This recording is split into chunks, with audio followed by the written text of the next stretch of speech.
sama Kampus Merdeka.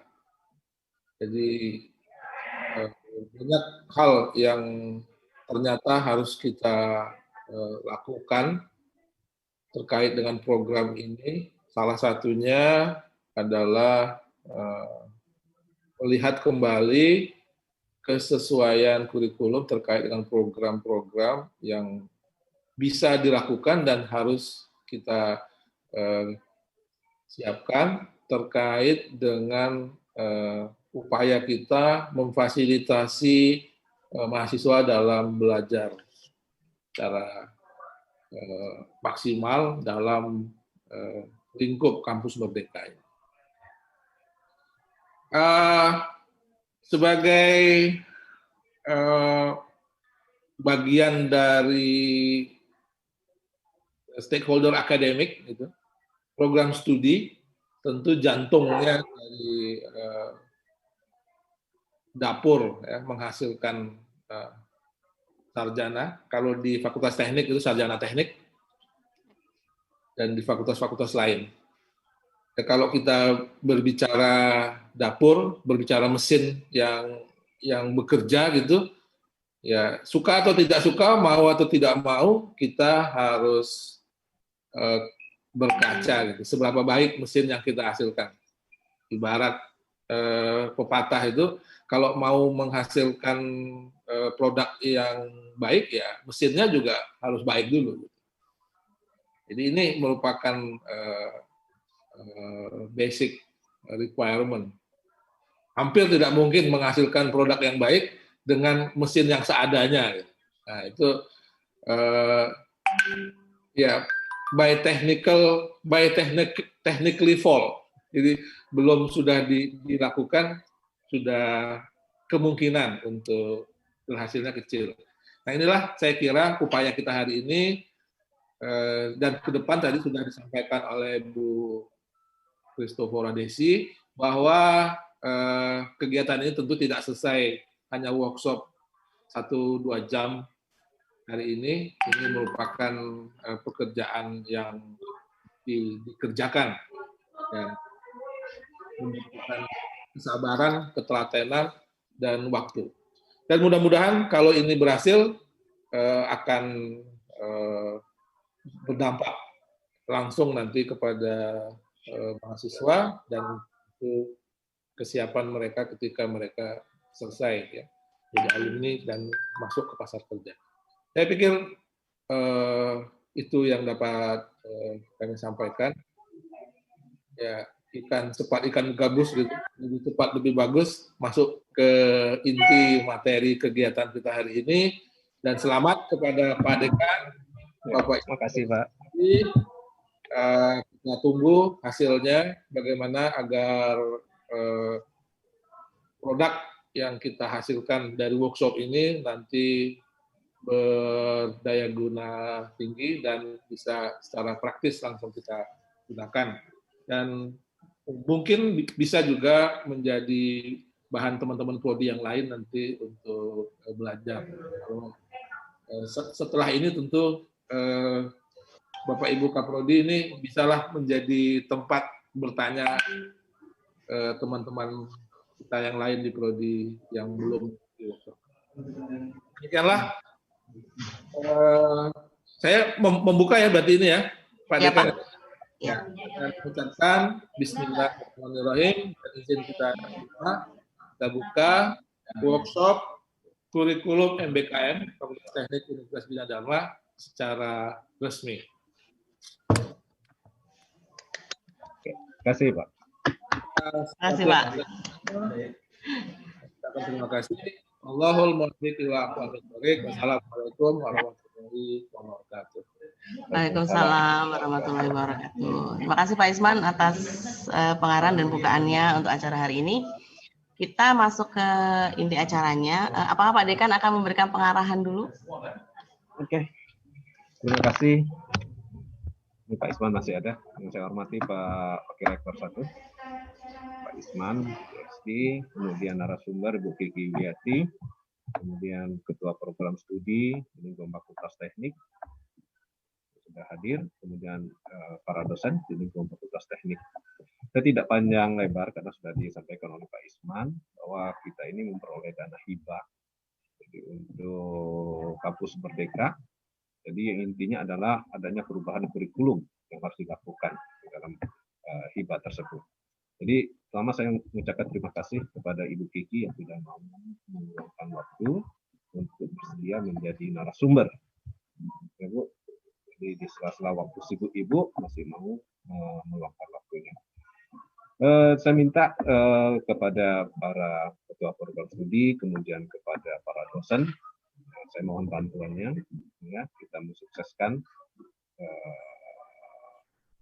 hibah ini, ya, istilahnya tanggung jawab kita kita memperoleh hibah juga harus ada tanggung jawabnya. Jadi kita selesaikan dan kita buat sebaik mungkin. Ini berguna untuk program studi ada di lingkungan Fakultas Teknik.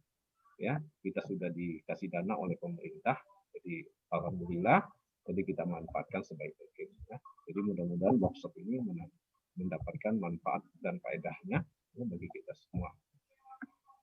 Saya minta sama ini nih, ya, kepada para dosen, tolong zoom-nya diaktifkan wajahnya, ya. Tolong kameranya dihidupkan. Jadi kita juga begitu nanti kuliah juga dengan mahasiswa juga nanti di Zoom itu juga kita minta mahasiswanya juga harus tampil. Tolong ya.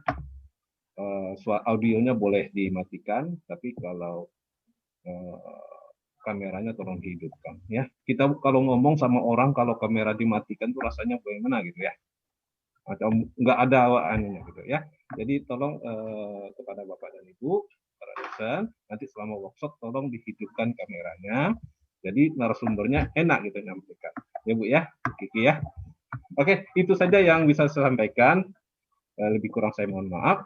Wassalamualaikum warahmatullahi wabarakatuh. Waalaikumsalam. Terima kasih Pak. Baik Bapak Ibu, kita akan mulai ke inti acaranya. Sebelumnya saya akan mengenalkan dulu Bu Kiki ya. Mungkin ada yang sudah kenal, ada yang belum kenal gitu.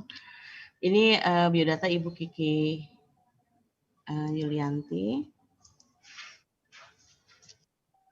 Ibu Kiki S1 dari Teknologi Industri Pertanian IPB, Magister dari Food Science North Carolina State University USA, dan mengambil doktor di Teknologi Industri Pertanian IPB. Pekerjaan dosen Universitas Sriwijaya sejak 1988, kemudian menjadi Ketua Lembaga Pengembangan Pembelajaran dan Penjaminan Mutu dari 2019 sampai sekarang, Ketua Program Studi Teknologi Hasil Perikanan 2001 sampai 2004, Sekretaris Tim Monef Internal 2004 sampai 2007, Ketua UPT Penjaminan Mutu 2007 sampai 2012, kemudian menjadi anggota Badan Standar Nasional Pendidikan 2014 sampai 2019, Sekretaris Badan Standar Nasional Pendidikan, kayaknya sampai tahun 2023 nanti beliau masih menjadi anggota Badan Standar Nasional Pendidikan. Kemudian penugasan banyak sekali Ibu Kiki ya. Jadi mulai dari 2017 sampai sekarang adalah tim fasilitator pelatihan kepemimpinan perguruan tinggi. 2015 sampai sekarang tim pengelola program pembinaan perguruan tinggi swasta. 2013 sampai sekarang fasilitator dalam pelatihan tata kelola Renstra Statuta Sistem Penjaminan Mutu Perguruan Tinggi. 2005 sampai sekarang adalah reviewer dari Dikti bidang perencanaan dan pengembangan perguruan tinggi, tata kelola dan penjaminan mutu perguruan tinggi. Kemudian penugasan dalam bidang pendidikan yang non pendidikan adalah 2005 sampai sekarang adalah tenaga ahli Forum Bersama Pembangunan Perkebunan Sumatera Selatan. 2013-14 adalah komite audit dari PT Mitra Ogan. 2010-2017 tenaga ahli Dewan Ketahanan Pangan Provinsi Sumatera Selatan. 2010-2012 tim ahli untuk pembangunan pertanian dan pangan Kota Palembang. 2005 sampai sekarang tim ahli pada tim penetapan harga TBS kelapa sawit Provinsi Sumatera Selatan. 2007 sampai 2012 adalah wakil direktur bidang sertifikasi. Jadi Bapak Ibu, narasumber kita ini hebat sekali, berarti sesuai dengan apa yang kita butuhkan. Silakan Bu Kiki, saya berikan waktunya kepada Bu Kiki. Ibu yang akan share atau saya Bu? Boleh, bentar. Saya ya, yang ini ya Bu ya. Saya nggak apa-apa, biar saya aja Bu. Oke. Saya sungkan perintah-perintah sama Bu Des. Oke, silakan. Sudah dibuka next gitu kayaknya. Silakan, ya. Baik. Sepenuhnya milik Bu. Baik, terima kasih banyak.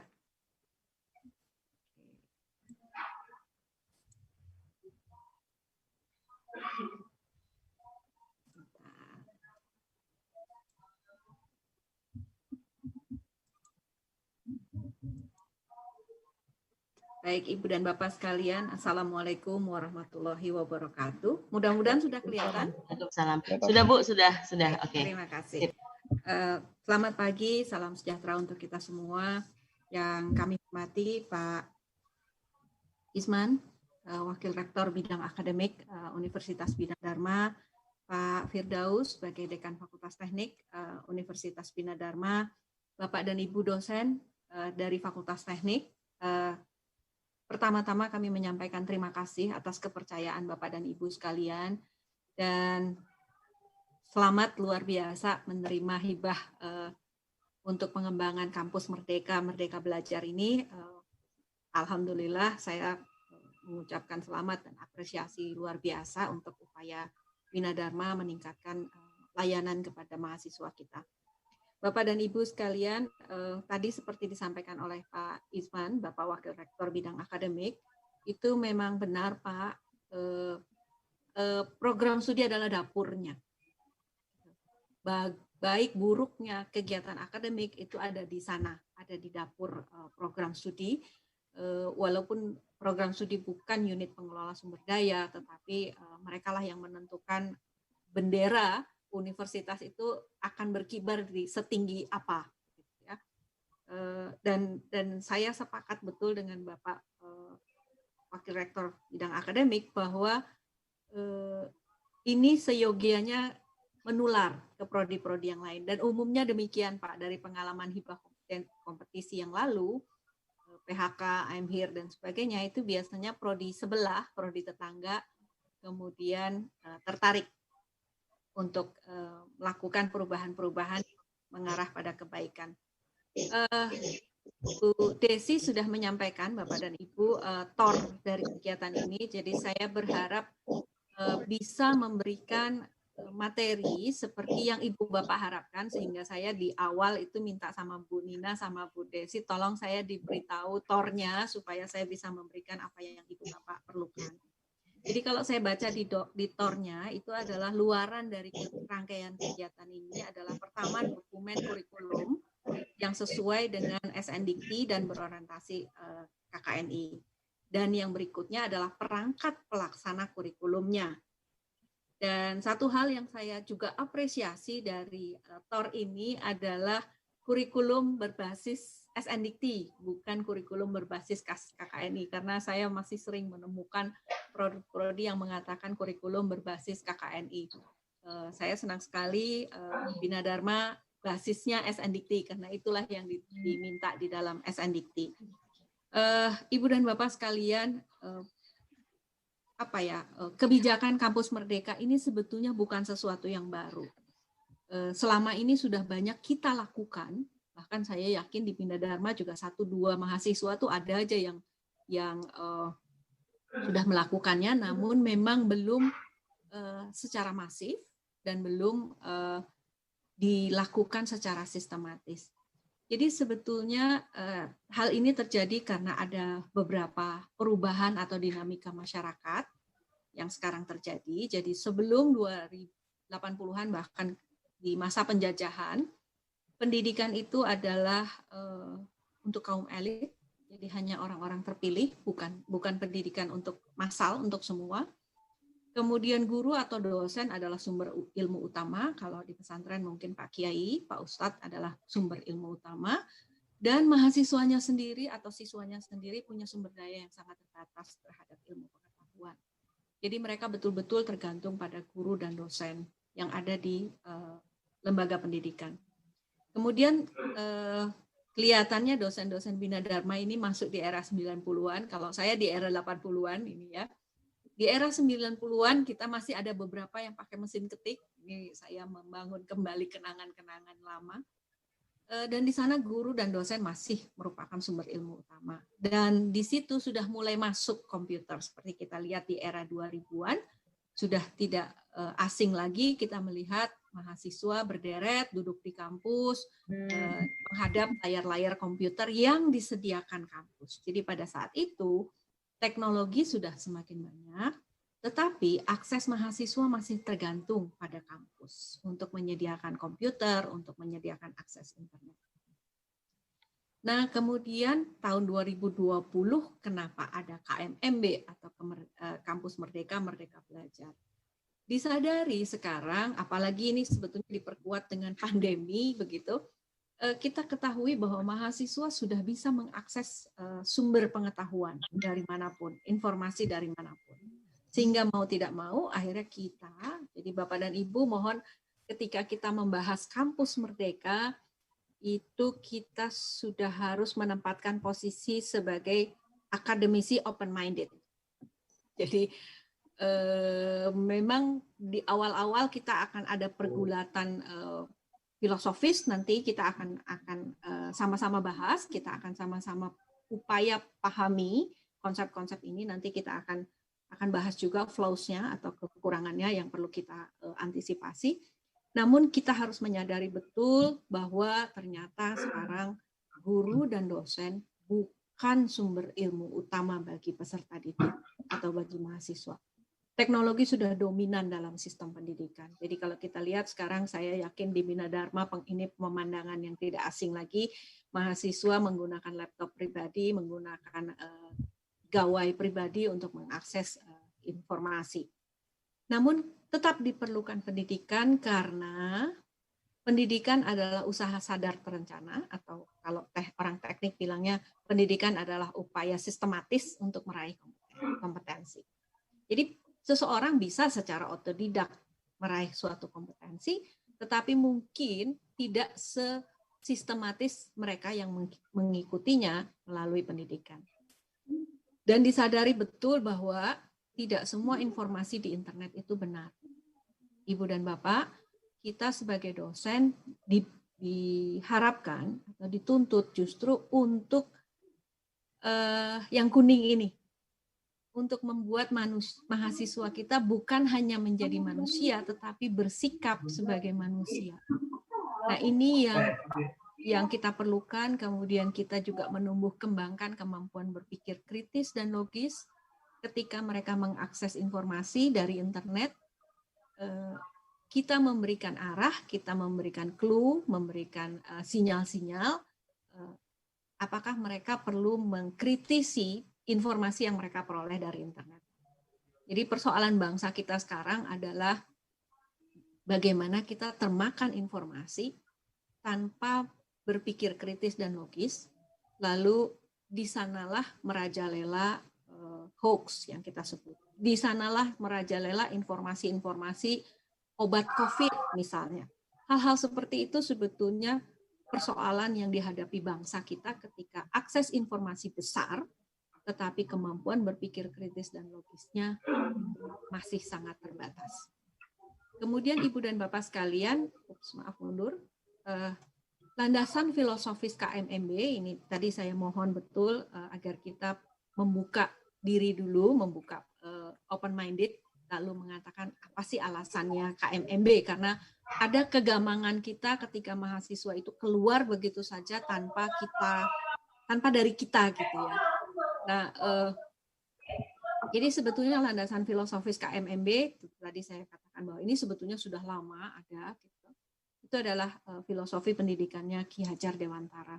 Jadi ketika kita di depan, kita memberikan semangat, kita memberi contoh. Jadi kalau kita lihat ada ibu yang berada posisinya di depan anaknya, dia memberi semangat kepada anaknya, atau seperti yang di kanan, pentol korek api berwarna merah itu dia memberikan teladan, gitu ya. Dan kalau dia di tengah, dia berjalan beriringan. Jadi jadi kita sebagai guru atau dosen tidak berjalan terlalu cepat. Karena kita tahu anak kita, mahasiswa kita langkahnya masih 1-2 langkah, tapi dia sudah bisa melangkah, maka kita berjalan beriringan dengan dia karena kita tidak ingin menyeretnya. Dan ketika kita berada di belakang mahasiswa, kita menguatkan, mendukung, menjaga, dan memberdayakan mereka agar mereka mampu menapaki bakat dan potensinya. Jadi tidak kita dorong, tidak kita tinggalkan. Jadi inilah filosofi kampus Merdeka, Merdeka Belajar. Posisi kita sebagai dosen itu berada di depan, di tengah, dan di belakang. Akibatnya Ibu dan Bapak, konsekuensi perubahan paradigma ini, ketika dosen dan kampus bukan sumber belajar satu-satunya, maka konsekuensi proses belajar, kalau tadi Pak Isman mengatakan di dapur itu berarti kita, mahasiswa dan dosen, itu sama-sama belajar. Dan kita harus membuka kesempatan mahasiswa belajar dari berbagai sumber belajar di luar kampus. Dan yang terakhir, kita meminta mendesain kegiatan belajar itu melalui pengalaman dan kontekstual. Ini yang sering disebut experiential learning atau pengalaman belajar. Dan kemudian perubahan paradigma yang sekarang juga kita mengatakan, oke, mahasiswa punya kehendak, punya potensi, punya bakat unik. Kalau dulu kita anggap mahasiswa kosong datang ke kita isi. Sekarang tidak, ternyata mahasiswa kita datang itu sudah punya potensi, sudah punya bakat, sudah punya kehendak, sehingga kita harus memberikan kemungkinan atau memfasilitasi mahasiswa memilih caranya untuk mencapai CP Prodi. Jadi CP-nya kita tetapkan, tapi mereka memilih caranya.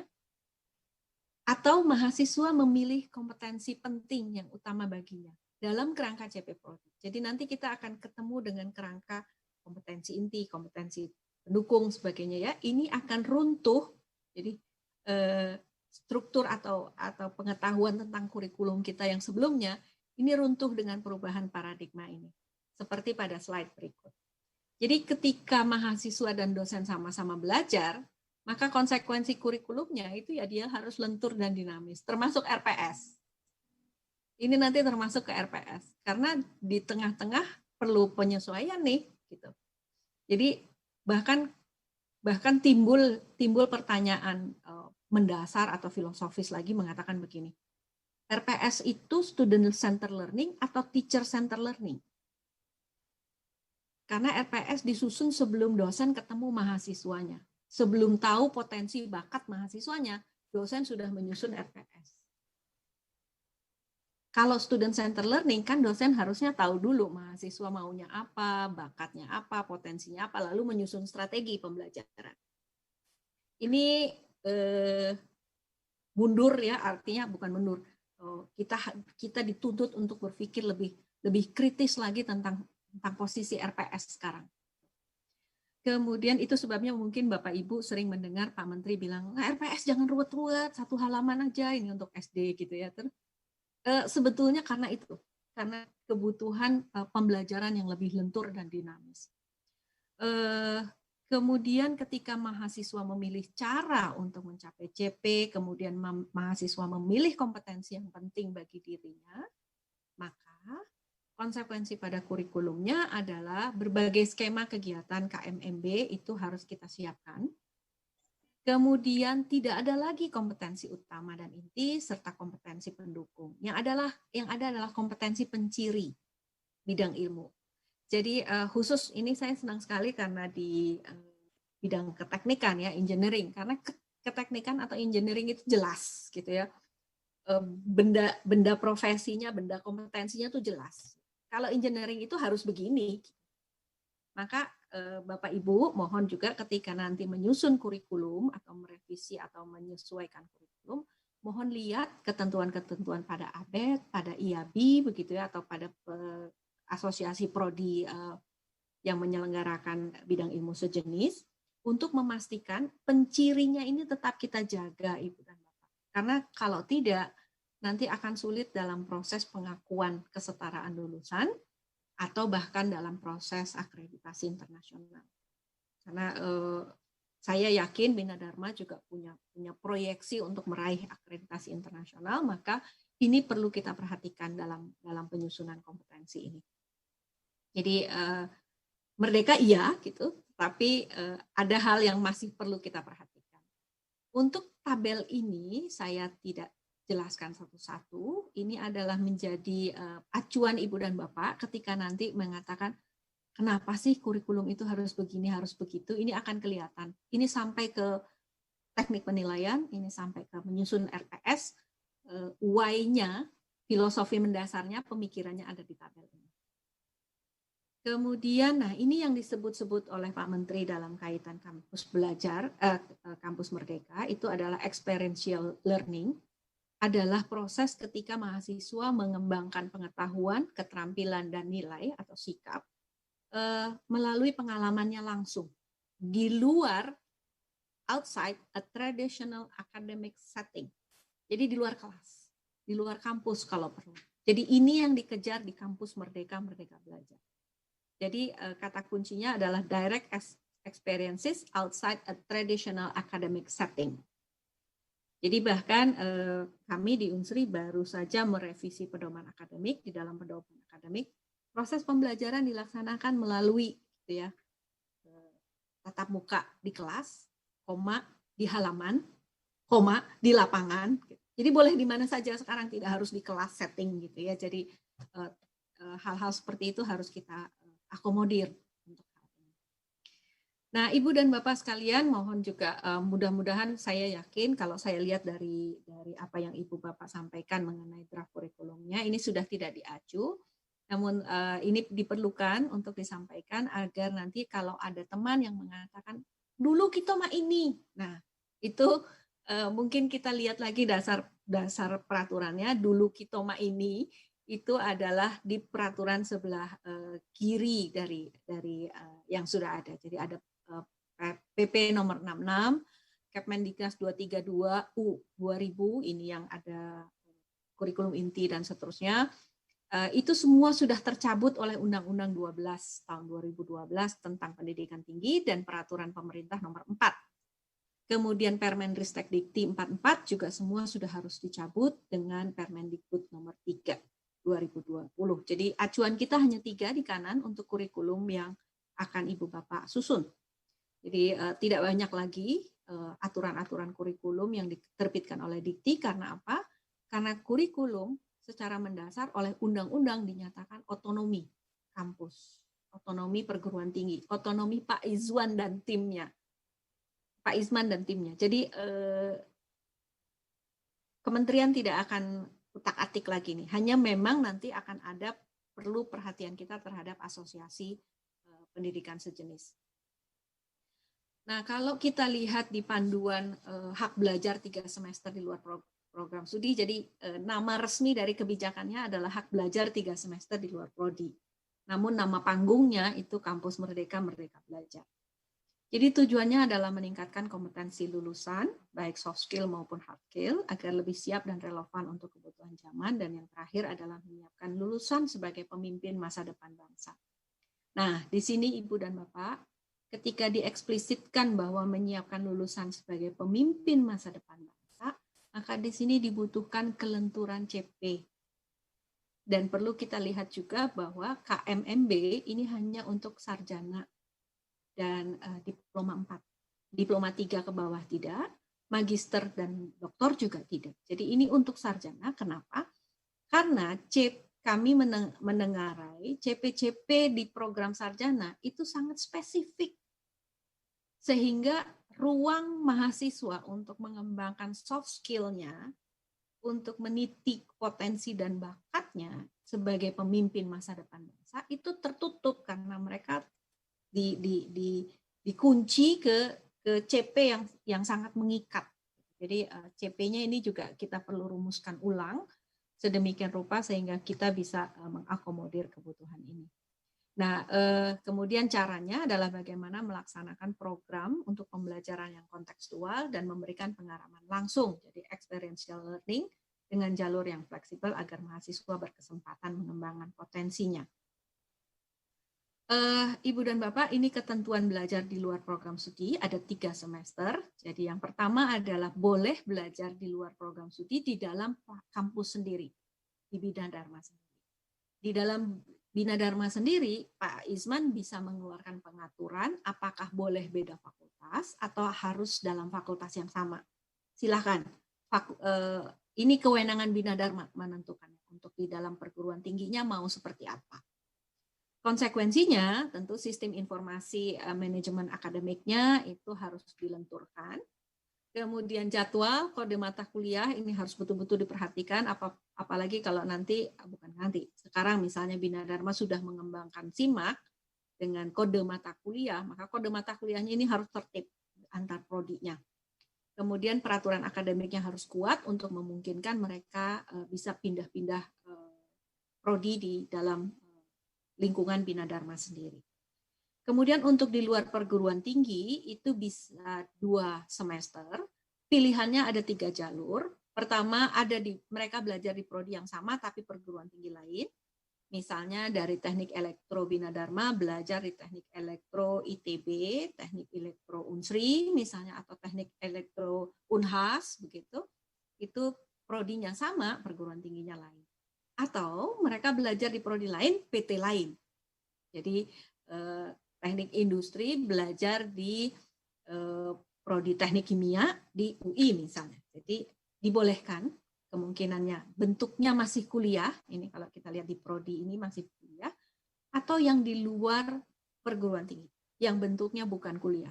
Bentuknya magang, bekerja di desa atau di masyarakat, latihan bela negara, kemudian mengajar di satuan pendidikan, di sekolah, dan sebagainya. Dan ini semua, jadi untuk yang di luar perguruan tinggi, itu harus dinaungi oleh kerjasama antar perguruan tingginya. Jadi harus ada perjanjian kerjasama, pertama untuk memastikan pengakuan kredit, kalau dengan prodi lain, kemudian harus memastikan penilaiannya, rentang nilai, dan sebagainya, harus memastikan juga kurun waktu yang akan dilaksanakan, dan banyak hal pembiayaan juga termasuk yang harus kita atur. Di dalam peraturan akademiknya juga harus ada penyesuaian sedemikian rupa sehingga mahasiswa bisa menjalankan atau meraih atau mengambil haknya ini. Dan konstruksi kebijakan kampus merdeka semoga ini tidak dibalik-balik oleh mahasiswa juga, kadang-kadang ada yang membalik-balik. Jadi memang belajar di luar kampus itu atau kampus merdeka itu merupakan hak mahasiswa. Dan kewajiban perguruan tinggi memfasilitasi melalui penataan kurikulum, aturan akademik, perjanjian kerjasama, dan aturan non-akademik, misalnya pembiayaan. Ibu dan Bapak, artinya kalau mahasiswa tidak mau tidak bisa dipaksa, karena itu adalah hak. Nah, kewajiban kita memfasilitasi, dan ini sudah dilakukan oleh Universitas Bina Dharma, dengan misalnya tahap pertama adalah menata kurikulum. Kami sering mendapat pertanyaan, Bu Kiki, kampus merdeka ya sudah merdeka, nggak usah pakai aturan, nggak usah pakai segala macam. Kenapa sih masih pakai aturan-aturan? Karena pendidikan adalah usaha sadar dan terencana. Jadi kalau tidak terencana, wur aja mahasiswa pergi begitu saja. Kampus merdeka, ya merdeka gitu. Saya mau belajar di desa, saya mau bikin proyek di sebelah kampus misalnya, atau di kampung saya gitu. Ya itu tetap harus dalam koridor perencanaan akademik yang baik. Jadi mengapa ada pengaturan kurikulum dan aturan akademik? Ini adalah tujuannya menjaga mutu pendidikan. Dan mengapa perlu ada perjanjian kerjasama serta peraturan non-akademik? Itu tujuannya untuk menjamin hak dan kewajiban para pihak. Jangan sampai mahasiswa kita belajar di sebuah perusahaan, misalnya tahu-tahu dia dipekerjakan sebagai pekerja full tanpa menerima gaji. Jadi itu yang perlu kita pastikan. Dan Ibu dan Bapak, kalau nanti kita lihat lagi kurikulum 2 prodi yang saya terima ini, teknik industri dan teknik elektro, itu perlu kita lihat bagaimana CP prodi saat ini. Jadi ada proporsi pengetahuan, keterampilan, dan sikap untuk membentuk kompetensi masa depan. Jadi Ibu dan Bapak, kita tidak bisa melihat sekarang, melihatnya kompetensi masa depan paling sedikit 5 tahun ke depan. Karena selesainya kurikulum itu 4 tahun, 5 tahun. Jadi setelah lulus, jangan sampai pengetahuan, keterampilan, atau kompetensi yang mereka peroleh, itu adalah kompetensi kadaluarsa. Jadi future outlook. Jadi CP Prodi kita harus punya future outlook, dan future outlook-nya minimal 5 tahun ke depan. Ibu dan Bapak, ini adalah CP yang sudah sangat Ibu Bapak pahami, ada CP sikap, CP Sikap 1, CP Sikap 2, dan seterusnya. Ini ada di SNDT. CP pengetahuan, ada CP 1 sampai CPX gitu ya, kemudian CP keterampilan. Oke, kita sudah punya CP Prodi, dan sekarang dengan KMMB, maka mahasiswa merdeka memilih CP yang ingin sangat dikuasai. Jadi sekarang kita tidak boleh lagi mengatakan ini kompetensi inti, ini kompetensi pendukung. Mereka tetap harus memperoleh utuh, tetapi mereka boleh mengatakan saya mau memperdalam di bidang SDM, misalnya di teknik industri, dengan pendekatan keteknikan. Jadi pengelola manajemen SDM tapi dengan pendekatan keteknikan. Boleh gitu. Walaupun mungkin teman-teman enggak bisa, teknik industri itu harus begini. Mahasiswa sekarang harus dibolehkan untuk menyatakan saya ingin menguasai yang paling ini. Sehingga mau tidak mau struktur kurikulum kita tidak boleh lagi menyebut pendukung dan inti. Dan kemudian mahasiswa boleh merdeka memilih jalan untuk mencapai CP. Jadi mahasiswa boleh mengatakan saya nggak mau ikut kuliah ini, tapi saya mau bikin proyek independen seperti ini dalam kerangka kampus merdeka. Dan itu perlu kita fasilitasi.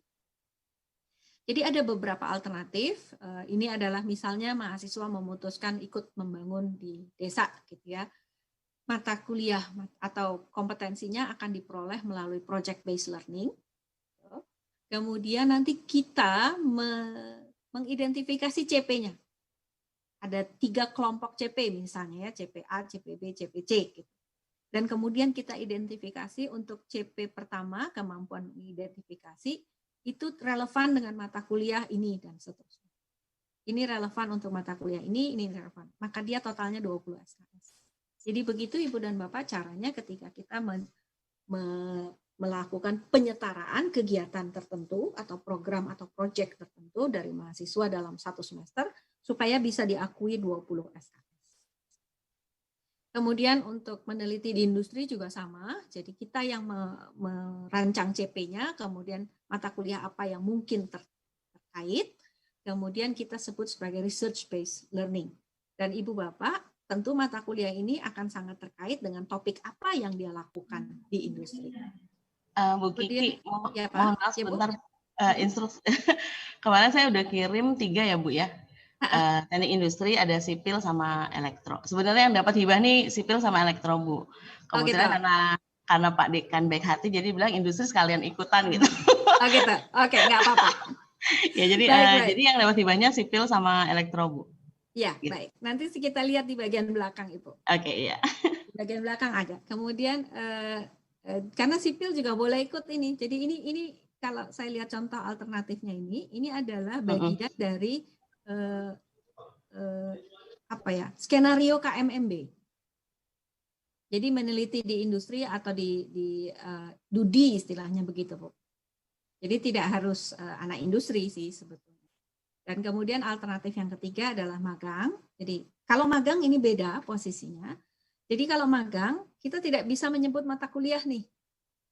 Lalu kita mengatakan untuk kita merancang bersama dengan antara prodi dengan DUDI-nya atau dengan NGO.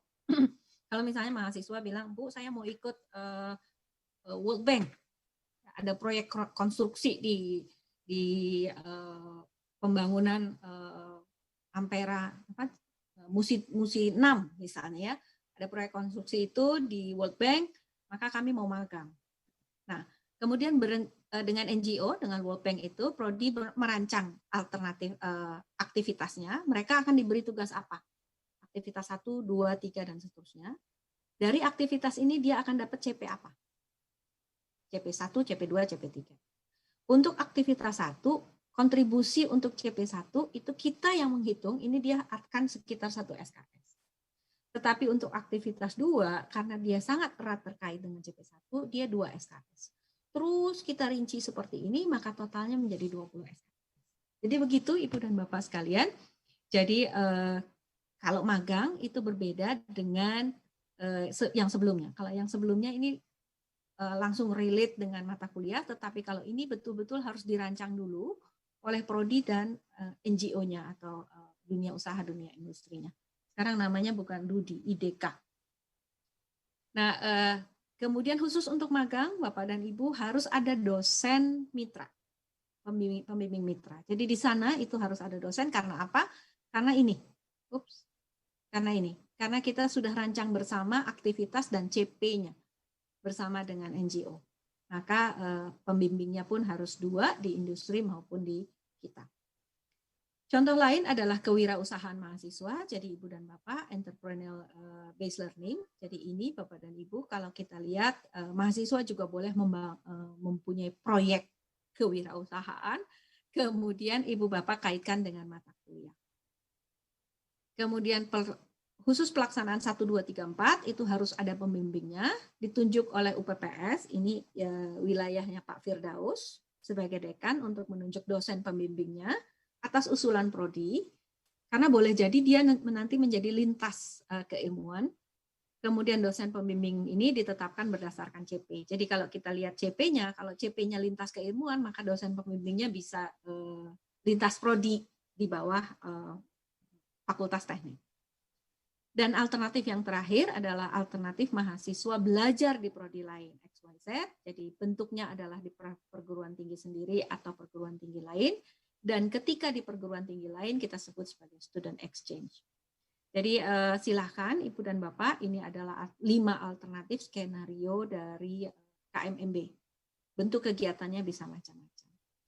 Jadi yang perlu kita pertanyakan dalam pencapaian CP kepada diri kita sendiri adalah apakah semua CP Prodi hanya mungkin diraih melalui kuliah di Prodi. Jadi tadi di awal sekali kita semua dosen sedang ditantang untuk memiliki pemikiran terbuka, open-minded, dan mengakui bahwa CP tertentu boleh jadi tidak selalu harus melalui kita diperolehnya. Jadi Prodi menyediakan alternatif pengalaman belajar untuk mencapai CP dan mahasiswa memilih cara yang ingin ditempuh. Perhitungan beban belajarnya, Ibu dan Bapak, tradisionalnya adalah 170 menit per SKS per minggu, setara dengan dedikasi waktu 45,3 jam per semester, karena ada 16 minggu per semester. Kalau 45,3 jam per semester, artinya mahasiswa selama 1 semester ada di sana. Ini agak sulit menghitungnya, jadi Unsri menganalogikannya begini. Kalau mahasiswa kita magang di institusi di luar kampus, katakanlah 1 semester penuh, gitu.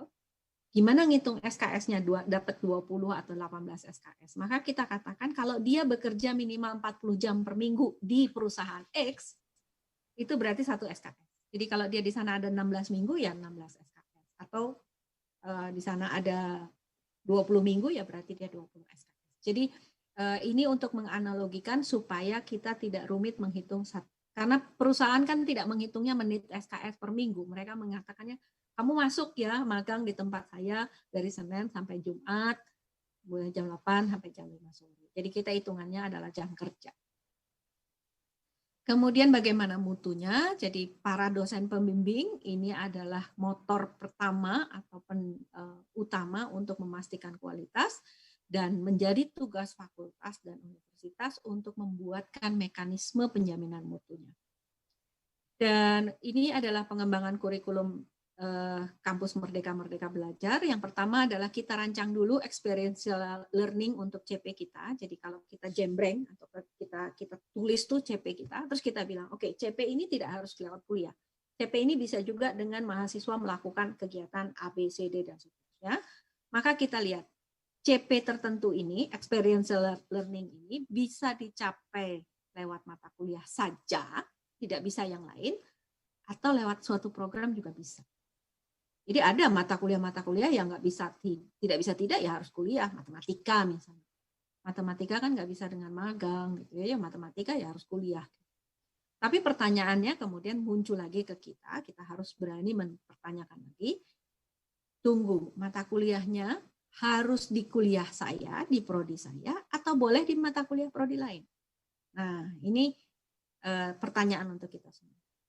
Kemudian kalau dia tidak harus selalu melalui mata kuliah, dia melalui program apa? Ya. Kemudian kalau ada program yang memungkinkan, CP ini bisa loh lewat kewirausahaan, bisa lewat magang, bisa lewat project independent, maka kita rancang project based learning-nya atau research based learning-nya atau ke entrepreneurship based learning-nya itu kita rancang, baru kemudian kita tata ulang kurikulum. Analisis kurikulum saat ini dari dokumen yang Ibu Bapak sampaikan, yang pertama adalah mohon betul untuk prodi-prodi di bidang keteknikan, itu ada tuntutan profesi, engineer, ya, yang merupakan standar internasional. Dan mau tidak mau ini menuntut muatan keilmuan tertentu pada proporsi yang baku, misalnya matematik. Jadi tidak bisa yang namanya engineering ya matematikanya itu harus sekian gitu ya, kedalaman dan keluasannya. Ini harus kita perhatikan betul dan inilah yang seringkali dikunci oleh teman-teman dari prodi keteknikan. Ini harus di kami, gitu. Nggak bisa KMMB. Jadi kalau kita perhatikan KMMB itu hanya mengizinkan maksimum 60 SKS di luar prodi. Sisanya dari 144 ya tetap harus di prodi. Jadi maksudnya adalah untuk menjaga ini. Muatan keilmuan tertentu yang harus kita penuhi dan muatan keilmuan untuk profesi insinyur. Jadi desain ya, setahu saya desain itu adalah tuntutan yang harus, kemampuan merancang itu adalah kemampuan baku yang harus ada di keteknikan yang harus dibekalkan oleh prodi kepada mahasiswa. Jadi kurikulum KMMB tetap menjaga muatan-muatan ini karena kaitannya dengan tuntutan standar kompetensi yang baku. Jadi tapi strategi pembelajarannya tidak harus selalu kuliah konvensional. Jadi Ibu Bapak boleh juga memberikan tergantung bidang ilmunya. Ibu Bapak juga boleh mengatakan, oke, muatan ini bisa dipelajari melalui research base, gitu ya. Yang betul-betul tapi tetap di kampus research base-nya ikut riset dosen misalnya. Itu dibolehkan. Jadi ada beberapa yang kami sampaikan di teknik elektro dari kurikulum yang ada. Itu misalnya ada mata kuliah semester 1-nya ada dasar pemrograman komputer. Ini mungkin Pak Dekan atau Pak Wakil Rektor Bidang Akademik, Pak Isman bisa melihat dasar pemrograman komputer ini apakah mungkin dipelajari di bidang komputer, di prodi komputer gitu. Tidak harus di prodi kita gitu. Jadi ini bisa diturunkan ke bagian atau di opsi jadi di bagian kanan ini, di bagian kanan alternatif mata kuliah yang bisa diambil mahasiswa. Jadi masuklah kode-kode mata kuliah dari prodi-prodi komputer misalnya. Kalau CP-nya sama ya kita harus rela nih memberikan alternatif itu kepada mahasiswa. Kemudian ini juga menggambar teknik aplikasi PCB, ini bisa potensi diambil di prodi lain, ini bisa mungkin dekan itu memimpin koordinasi antara teknik sipil, kemudian teknik mesin, teknik elektro atau teknik-teknik yang lain untuk masalah menggambar teknik ini nih. Kalau ini menjadi mata kuliah yang akhirnya ciri fakultas, dinaikkan menjadi mata kuliah fakultas. Kemudian ini juga manajemen industri, ada tetangga di teknik industri, boleh nggak kita titipkan ke teknik industri gitu. Boleh nggak mahasiswa kami belajar di sana aja deh daripada di kami. Ini menjadi bagian dari atau potensi diklaim sebagai mereka belajar. Kewirausahaan juga demikian. Apakah ada misalnya di fakultas ekonomi atau di fakultas lain yang mungkin lebih relevan kompetensinya untuk mengajarkan CP ini. Atau bahkan mungkin inilah yang menjadi project based learning dari prodi teknik elektro. Kemudian ini juga probabilitas dan statistik, metode numerik, apakah harus ada dari prodi ini atau ada potensi dipelajari di prodi lain atau di fakultas lain. Pengantar robotika, nah ini etika profesi, jadi apakah untuk khusus insinyur elektro atau sebagai engineer. Kalau sebagai engineer kan tentunya berarti ini bisa diangkat juga menjadi mata kuliah fakultas. Kemudian pengantar robotika, programmer logic controller, ini apakah bisa dilihat juga di bidang komputer? Coba kita lihat di prodi komputer, prodi-prodi komputer, apakah mereka juga punya mata kuliah sejenis, sehingga di bagian kanan ini kita tetap boleh menyelenggarakan ini, tetapi mahasiswa tahu juga bahwa dia bisa mengambil di prodi lain dengan sejenis. Jadi ini perlu kita koordinasikan. Sama ini juga teknologi rangkaian terintegrasi dengan pengetahuan lingkungan K3, ini potensial untuk disusun integrasi. Jadi bisa saja kita katakan ada satu mata kuliah, 6 SKS, ini sudah dilakukan oleh UI, sudah dilakukan oleh IPB, mereka bikin mata kuliah 6 SKS, tapi dia integratif. Dan dia langsung problem-based learning atau project-based learning. Ini adalah mata kuliah pilihan, sama ada beberapa mata kuliah yang saya lihat ada potensi untuk bisa dikoordinasikan dengan prodi-prodi lain untuk ditawarkan dan dilaksanakan oleh prodi yang lebih kompeten keilmuannya, yang lebih relevan keilmuannya, kemudian kita tawarkan kepada mahasiswa sebagai bagian dari KMMB. Contohnya, misalnya kalau kita lihat kuliah teknik otomasi, jadi mahasiswa mengambil kuliah otomasi nih di teknik elektro, oke, di prodi teknik. Kemudian dia bilang, mahasiswa ini bilang ke dosennya, saya sudah mengambil kuliah ini, kemudian saya ingin melihat bagaimana otomasi pada bidang pertanian atau di industri. Terus dia bilang, saya nggak mau ngambil mata kuliah pilihan di prodi teknik elektro, tapi saya mau ngambil mata kuliah instrumentasi pertanian di IPB, atau misalnya saya mau ngambil otomasi industri di teknik industri. Boleh nggak? Tidak lagi mengambil mata kuliah prodi, tapi mengambil mata kuliah ini. Konsep kampus merdeka harusnya membolehkan. Jadi karena dia tertarik dengan otomasi, dia mau memperdalam otomasinya. Jadi boleh. Itu yang tadi saya katakan tidak ada kompetensi inti dan pendukung karena dia tertarik dengan otomasi. Jadi contoh nyatanya adalah Steve Jobs dulu ikut kuliah kaligrafi, padahal dia urusannya sangat teknik. Ya, dia ikut kuliah kaligrafi dan itulah dia akui bahwa dia mengikuti kuliah kaligrafi, dia hanya sekedar dia set in, tapi kemudian dia melihat keindahannya dan itulah yang menginspirasi dia untuk mendesain produk-produk Apple yang sangat cantik. Jadi kita tidak pernah tahu apa yang akan dilakukan mahasiswa dengan pengetahuan yang diraihnya sendiri. Nah, ini untuk teknik industri sama ada beberapa mata kuliah yang saya tandai, saya lihat.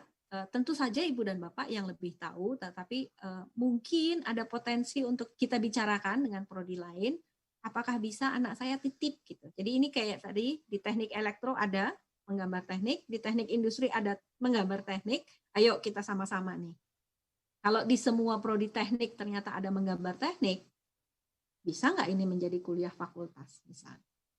Jadi ini yang perlu kita bahas bersama.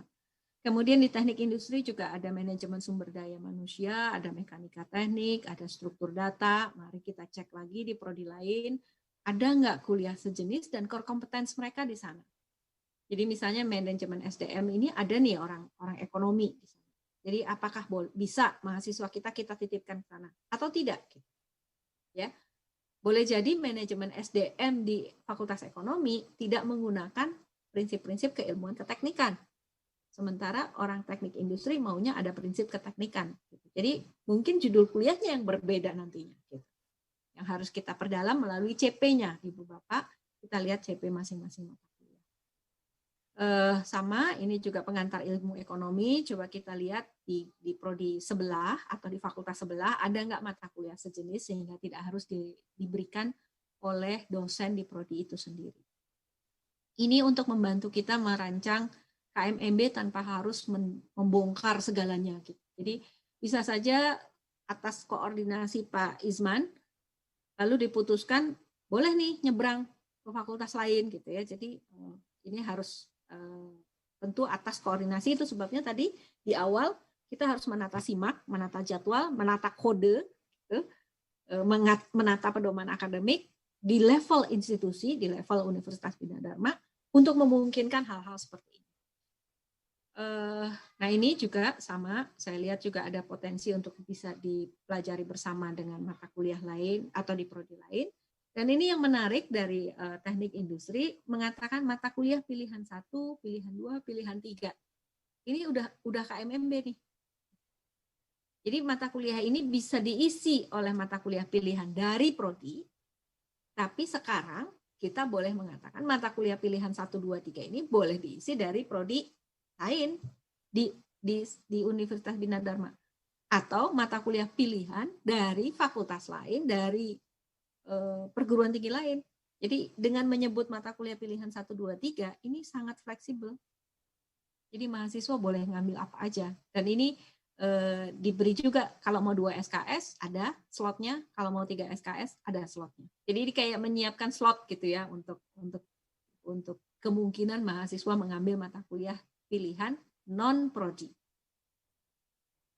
Jadi ini kalau mata kuliah pilihan non prodinya, jadi tadi saya katakan kalau mereka milih enggak, saya mau nggak ambil ini, mau ngambil di prodi lain, boleh nggak? Kalau ngambil prodi yang lain, apakah CP prodi masih tetap tercapai? Ini harus dipastikan oleh para dosen. Gitu. Ternyata boleh kok, nggak masalah. Karena CP-nya sebetulnya sudah selesai di 144 dikurangi 60, 84 SKS yang kita pegang.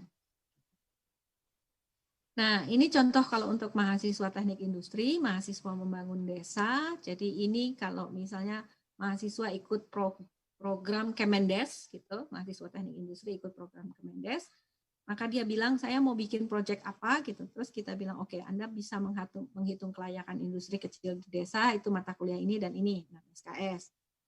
Anda merancang industri berbasis potensi lokal, maka Anda mengikuti mata kuliah sama dengan mata kuliah rancangan sistem industri terpadu 1, 2, 3, 9 SKS. Kemudian mata kuliah riset operasional, analisa keputusan, data mining itu 6 SKS.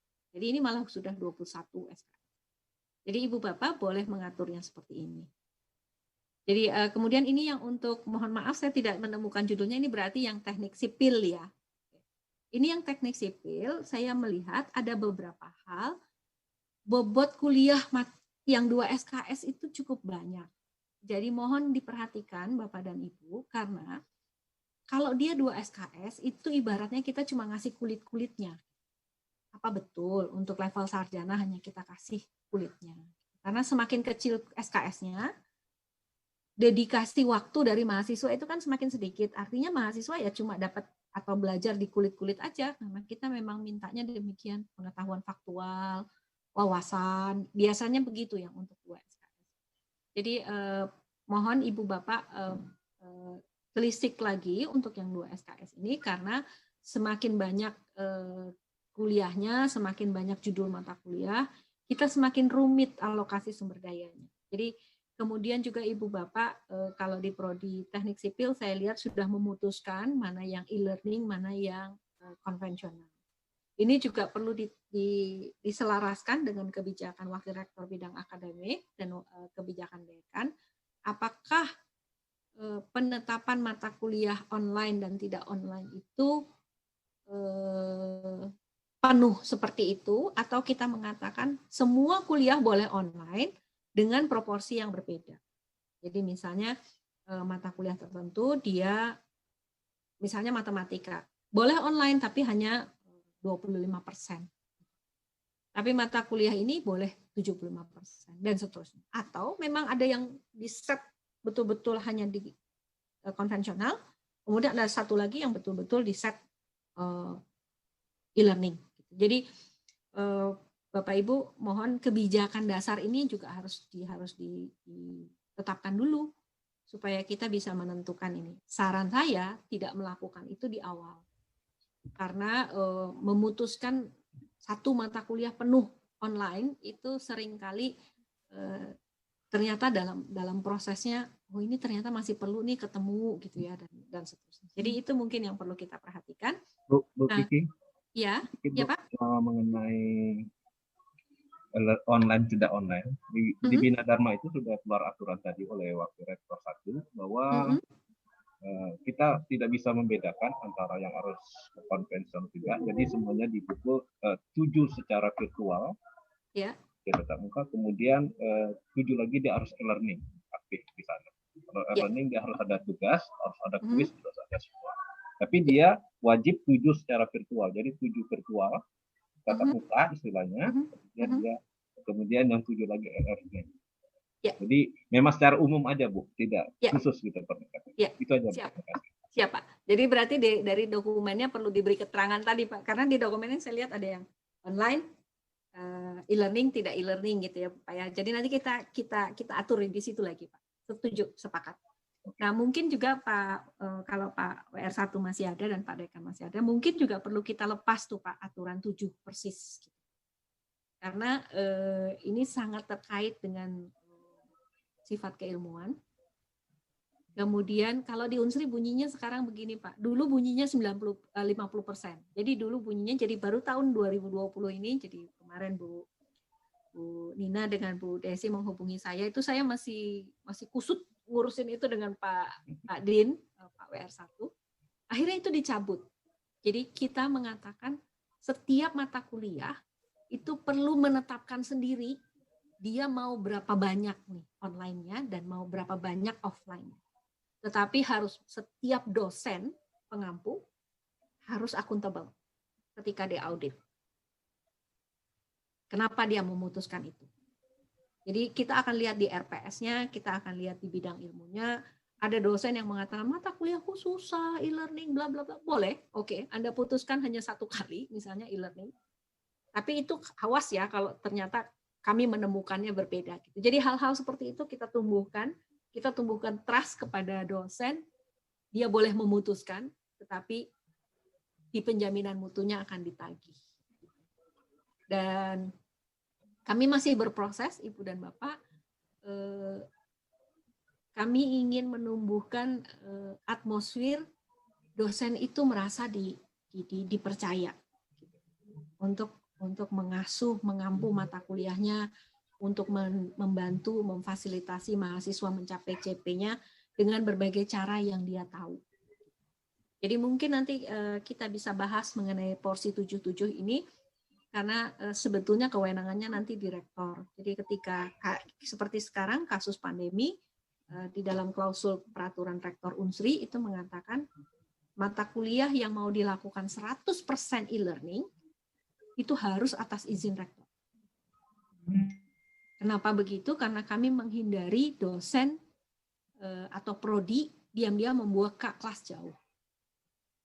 Jadi mata kuliah yang mau 100% e-learning itu harus atas izin rektor. Jadi khusus untuk pandemi atas instruksi rektor jadinya gitu. Jadi bukan hanya izin tetapi instruksi. Jadi mohon Pak Isman, Pak Firdaus dijaga ini untuk yang mau 100% e-learning itu harus betul-betul atas izin dari institusi, Pak. Jangan sampai nanti ada kerikil peraturan yang mengatakan Bina Dharma menyelenggarakan kelas jauh gitu. Padahal tidak gitu. Itu yang kita hindari karena pemahaman masyarakat tentang PJJ itu berbeda. Ada masyarakat yang memahami PJJ itu sebagai pembelajaran jarak jauh, hanya sebagian. Ada yang menyatakan itu sebagai pendidikan jarak jauh. Jadi ketika dia memahami itu sebagai pendidikan jarak jauh, dia menganggap bahwa the whole program, seluruh program itu bisa dilakukan dengan jauh, seperti UT, lalu dia dapat gelar, gitu. Nah, ini yang harus kita hindari. Jangan sampai terjadi pendidikan jarak jauh di luar sepengetahuan rektor atau dekan. Kalau pembelajaran jarak jauh nggak masalah, tapi kalau pendidikan jarak jauh, saya tidak tahu seberapa besar rentang kendali institusi, namun rentang kendali kasusnya di Unsri, rentang kendali untuk memastikan betul tidak ada prodi yang melakukan ini itu cukup rumit sehingga kami akhirnya mengambil keputusan mereka yang mau 100% harus atas izin rektor. Tujuannya adalah itu. Kemudian di mata kuliah di kurikulum teknik sipil saya masih menemukan ini sudah tidak berlaku lagi, Bu dan Bapak. Jadi mohon ini dilenturkan. Walaupun mungkin nanti bidang-bidang prodi sejenis itu masih menggunakan istilah sejenis seperti ini. Seingat saya mereka juga sudah mulai melepas ini. Jadi kita perlu melenturkan ini karena kita ingin melepaskan label pada CP. Kemudian ini KKNI level 6, Ibu Bapak, kami menata ulang juga di sini kaitannya dengan PL magang KKN dan skripsi. Sebetulnya KKNI level 6 itu memintanya hanya ABC, penyelesaian masalah prosedural, mengambil keputusan yang tepat, berdasarkan analisis informasi dan data, dan berikutnya adalah memberi petunjuk dalam memilih berbagai alternatif. Nah, sekarang kadang-kadang skripsinya ruwet, level magister sudah dikasihkan ke sarjana. Atau sebaliknya, skripsinya sangat dangkal, ini level D2. Gitu. Jadi kita harus pastikan di level KKNI ini, kemudian kita pastikan ini terutama mulai munculnya di ini nih, di tugas akhir. PL, magang, KKN, dan skripsi, ini harus pastikan bahwa dia memenuhi KKNI level 6. Jadi kami bahkan memutuskan untuk sarjana tidak perlu data primer. Karena B, mengambil keputusan yang tepat berdasarkan analisis informasi dan data. Datanya tidak dikatakan harus primer kan, maka kita katakan selama dia punya kompetensi mengambil keputusan berdasarkan analisis informasi dan datanya, data sekunder pun boleh. Jadi itu, kemudian Ibu Bapak, untuk KMMB, Kampus Merdeka Merdeka Belajar, PL, magang, KKN, skripsi bisa dilakukan terintegrasi seperti tadi. 1 semester dia berada di desa, mengembangkan desa, atau 1 semester dia ikut proyek pemerintah, Cinta Bahari misalnya, atau apa begitu, Cinta Tanah Air, atau macam-macam program pemerintah.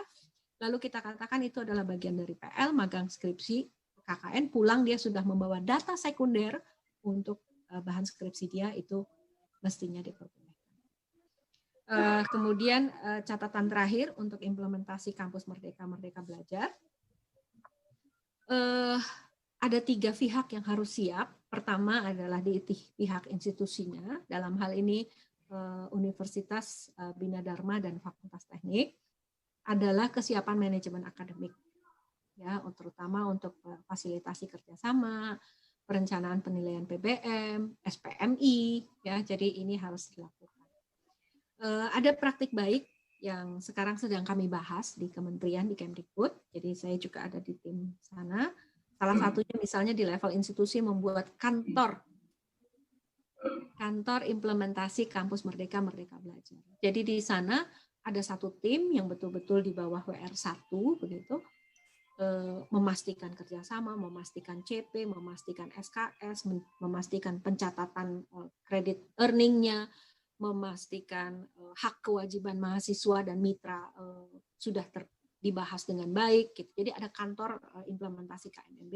Kalau nggak salah di UGM sudah dibuat. Mungkin bisa difikirkan juga di Bina Dharma untuk membuat. Jadi mereka nanti juga menjembatani si dosen kalau mau ngomong dengan mitranya gitu ya. Jadi kantor ini yang bilang dosen kami mau ke sana ya, mau melakukan monitoring misalnya. Itu mereka bikin kantor sendiri khusus. Kemudian dari sisi dosen itu adalah kompetensi, mindset, dan wawasan dosen untuk pembimbingan yang beragam skenario pembelajaran. Jadi mahasiswa ini bisa out of nowhere punya ide macam-macam gitu.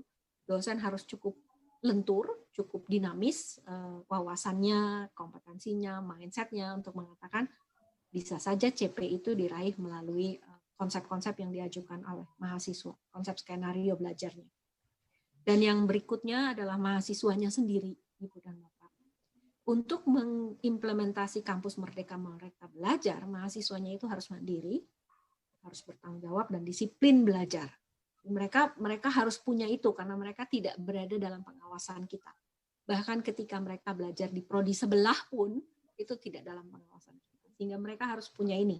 Kemandirian, tanggung jawab, dan disiplin belajar. Dan ketika mahasiswa melakukan kegiatannya di luar kampus, mereka harus punya inisiatif, kreativitas, keuletan, dan hubungan interpersonal yang kuat. Mahasiswa ini jangan sampai ikut program Permata ke Bali, Udayana, sampai di sana dia malah jalan-jalan.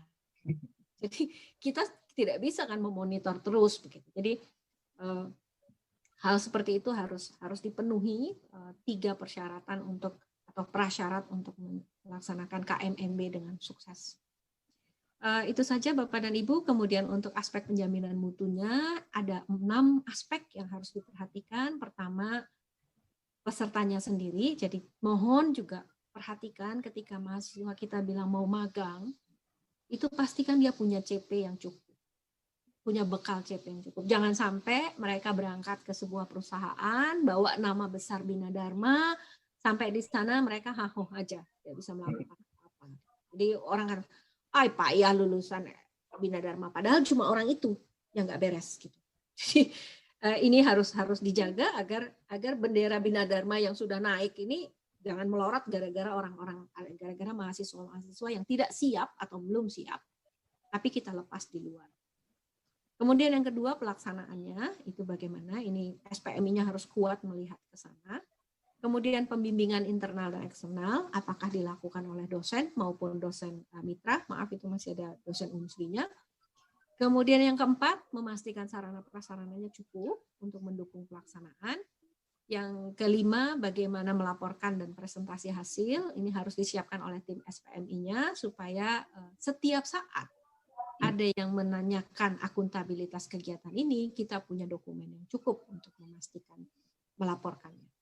Kemudian yang terakhir adalah masalah penilaian pembelajaran, aspek yang dinilai apa, waktu penilaiannya kapan, instrumennya seperti apa, siapa yang boleh menilai, kemudian siapa yang mengarsipkan nilai, ini harus diatur oleh SPMI. Demikian Ibu dan Bapak sekalian dari saya, mudah-mudahan tidak terlalu panjang dan mudah-mudahan bermanfaat seperti yang Ibu harapkan. Terima kasih. Terima kasih Bu Kiki. Nah, mungkin sekarang lebih ke diskusi ya, ke diskusi saja. Jadi Bapak Ibu program studi, kemudian tim-tim program studi yang masih ada pertanyaan, itu bisa diajukan. Atau Pak Dekan juga bisa menanyakan. Silakan Bapak Ibu. Kalau dari saya dulu aja Bu. Kebetulan tadi saya senang, saya udah kelihatannya kalau dari industri kelihatannya udah tidak terlalu banyak buat perubahan ya. Karena saya punya banyak slot untuk memasukkan yang kurikulum itu. Berarti saya harus mulai dari mana dulu Bu nih? Kita tetap harus mulai dari visi misi capaian pembelajaran dulu gitu ya. Asumsi saya, kurikulum yang sekarang berlangsung atau sekarang berjalan itu adalah kurikulum yang sudah disusun berdasarkan visi misi. Ya, sudah memang. Jadi bukan berarti lupakan ya, tapi yang ini udah oke loh, dengan visi misi sudah sejalan selama visi misinya belum berubah, nggak masalah gitu. Oke, udah ditutup visi misinya.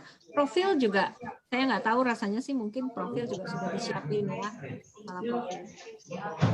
Tinggal teman-teman dari prodi teknik industri itu duduk karena ini akan banyak mengganggu kenyamanan dosen, Ibu. Iya. Ya, jadi termasuk saya, mata kuliah saya tuh ada yang harus hilang.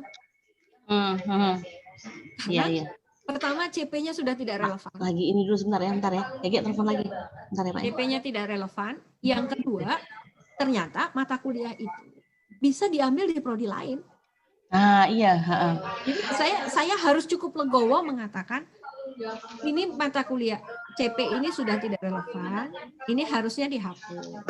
Tapi kalau ada mahasiswa yang masih mau ambil di prodi lain aja deh, sampai saya seperti itu. Jadi ini dibutuhkan open mic ya, itu nanti urusannya ke BKD ya. Kan SKS ngajar saya akan terpengaruh tuh. Saya udah pasrah aja, ya udahlah gitu, mau gimana lagi. Yang penting kan mahasiswanya gitu ya. Nah, ini dosen-dosennya harus duduk bareng kayak tadi. Duduk bareng, oke. Kemudian nanti ini mata kuliah komputer loh sebenarnya, bukan mata kuliah. Kita harus bilang gitu, dan kita minta tolong ke Pak Dekan atau Pak WR1 di prodi komputer ada nggak mata kuliahnya? Kalau ada, mereka tentu boleh jadi kemungkinan besar lebih kompeten. Titip ya anakku mau ngambil ke sana, tapi itu menjadi mata kuliah pilihan. Gitu. Kalau yang terjadi sekarang gini Bu, mereka itu yang ngajar memang bukan dari prodi kami gitu, tetap dari mereka, cuman memang mata kuliahnya memang ya masih di dalam teknik industri kayak begitu. Itu jadi, yang kemudian nanti, maaf Bu, itu yang nanti kemudian sulit bagi Bina Dharma mengklaim bahwa ini sudah KMMB. Oh gitu. Mata kuliahnya masih mata kuliah prodi. Oke.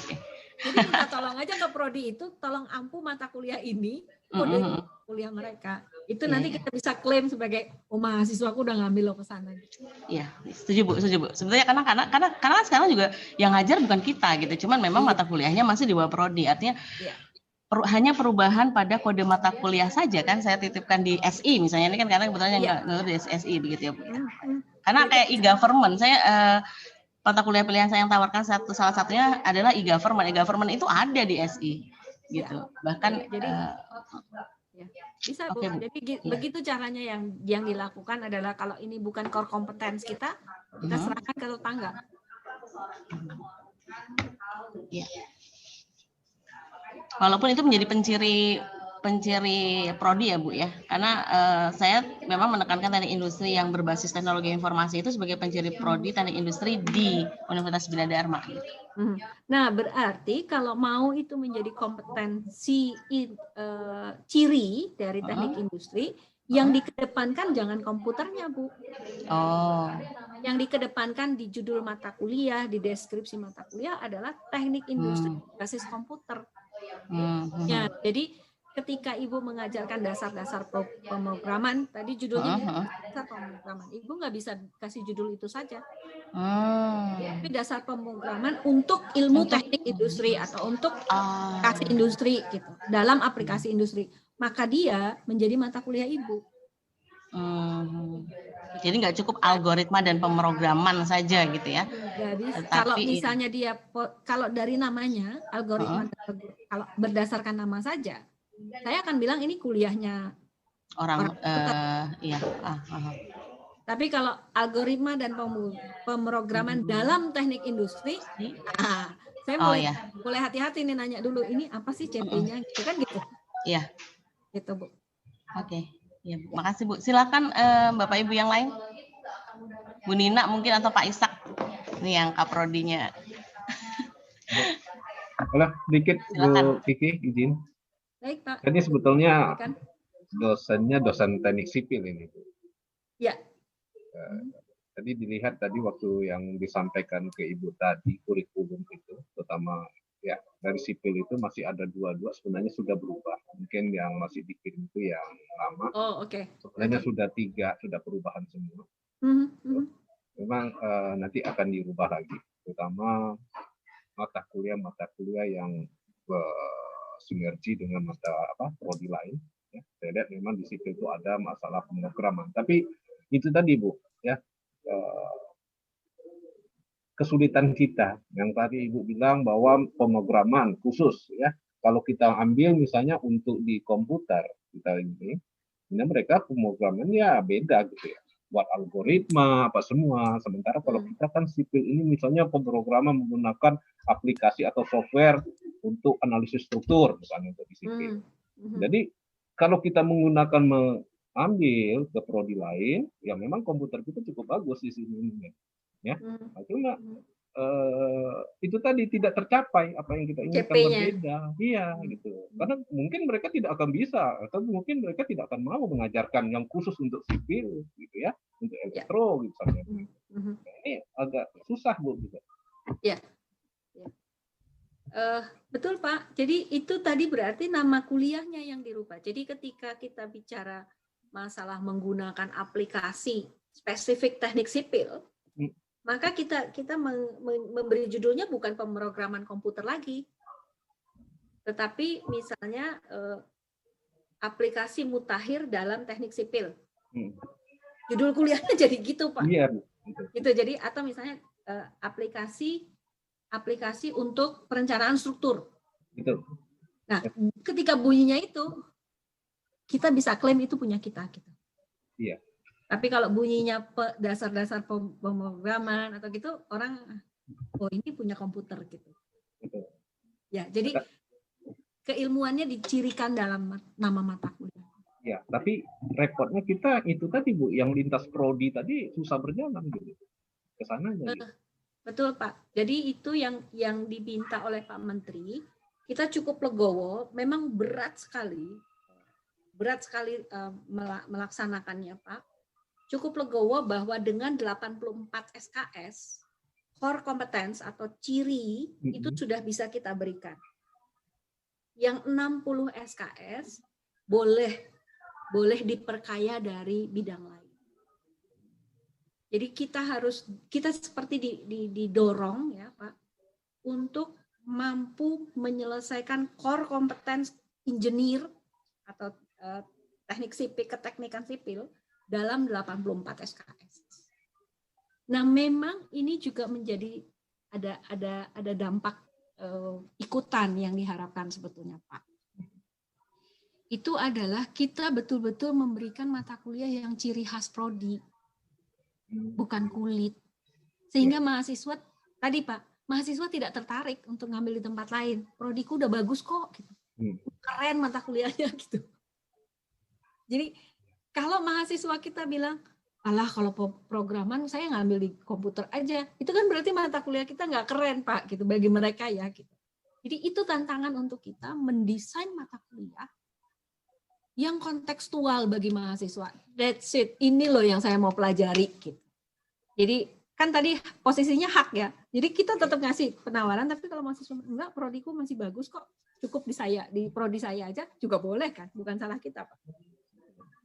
Gitu Bapak. Mungkin itu yang mesti kita. Kalau kaitannya kuliah ya Pak. Tapi kalau kaitannya dengan non kuliah seperti magang dan sebagainya, itu memang harus kita encourage. Harus kita encourage. Terima kasih Ibu.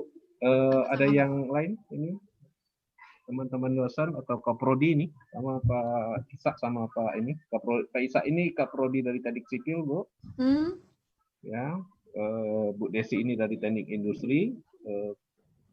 Bu Nina itu dari Teknik Elektro. Jadi kita punya 3 di Fakultas Teknik ini. Ya. Ada yang lain? Kalau izin bicara, kalau di elektro sebetulnya sudah melaksanakan apa yang Ibu Kiki tadi informasikan. Jadi seperti yang ada beberapa mata kuliah, memang sudah kita dosennya itu sudah kita serahkan ke ke seperti SI atau TI. Hanya mungkin yang jadi masalah adalah pengkodean ya Bu ya. Iya. Kenapa? Pengkodean. Apa masalahnya? Pengkodean mata kuliahnya yang harus kita mempergunakan kode mereka gitu Bu. Kira-kira. Sebetulnya tidak harus. Jadi tadi Bu, begini, di perguruan tinggi lain ada satu mata kuliah yang kodenya 2. Jadi elektro juga, SI juga misalnya. Ya. Karena diampunya oleh dosen SI, tapi dia 2 kode. Kenapa diberi 2 kode? Karena dua-duanya, 2 prodi ini berkepentingan dengan mata kuliah ini.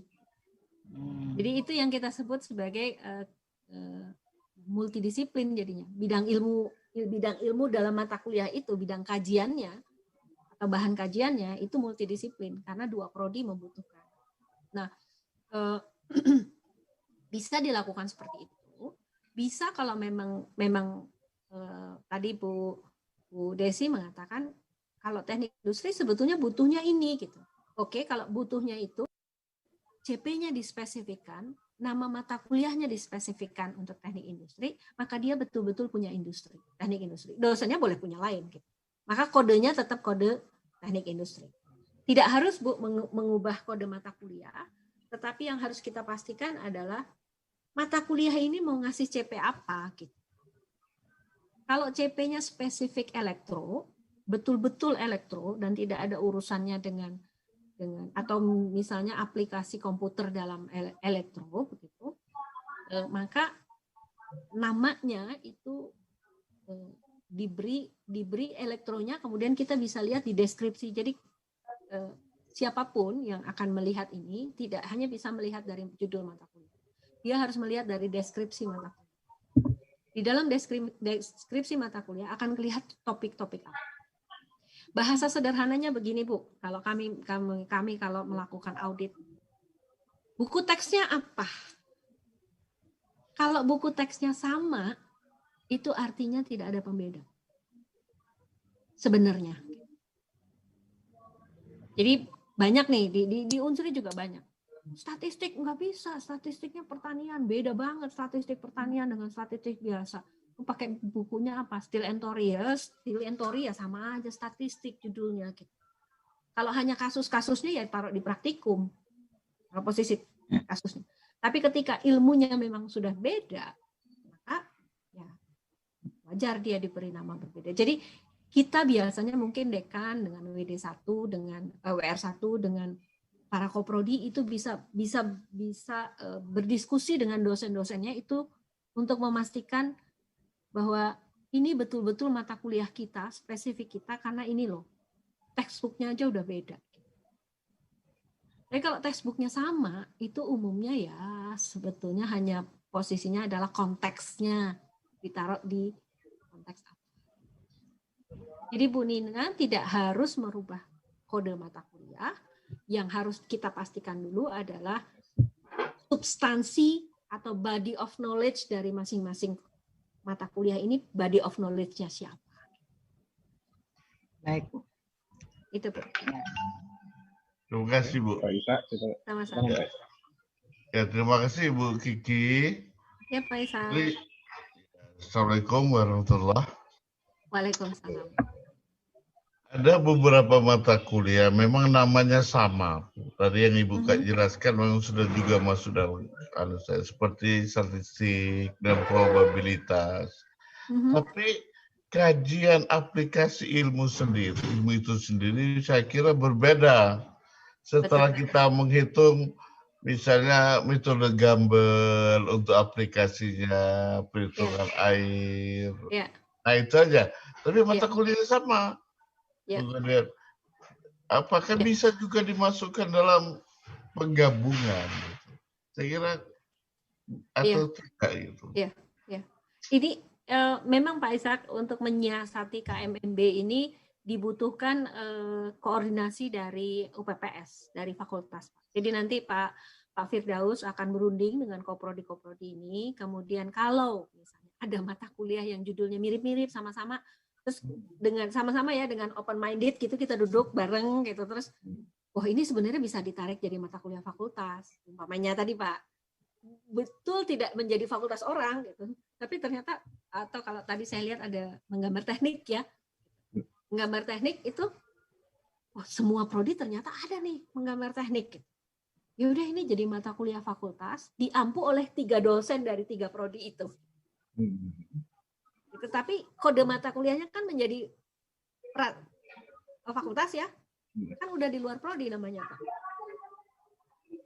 Jadi sebetulnya salah satu mensiasati bahwa ini sudah di luar prodinya itu adalah kaitannya untuk kita lihat dalam tataran dari atas makro gitu dari helikopter view.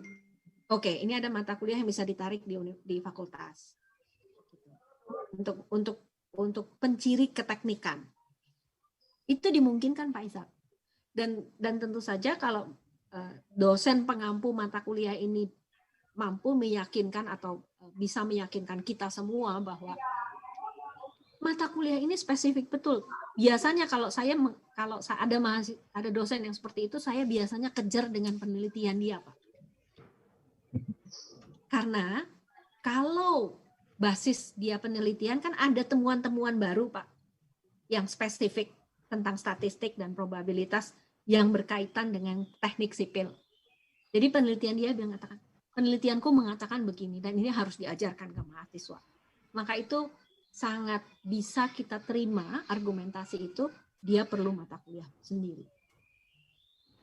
Jadi kalau saya biasanya saya kejar dengan pengampunya punya penelitian nggak di bidang itu. Mereka mengatakannya begini biasanya. Buku teksnya sama Bu Kiki, tapi kita punya beda. Oke, sekarang ada nggak penelitian yang menyatakan kita beda tuh?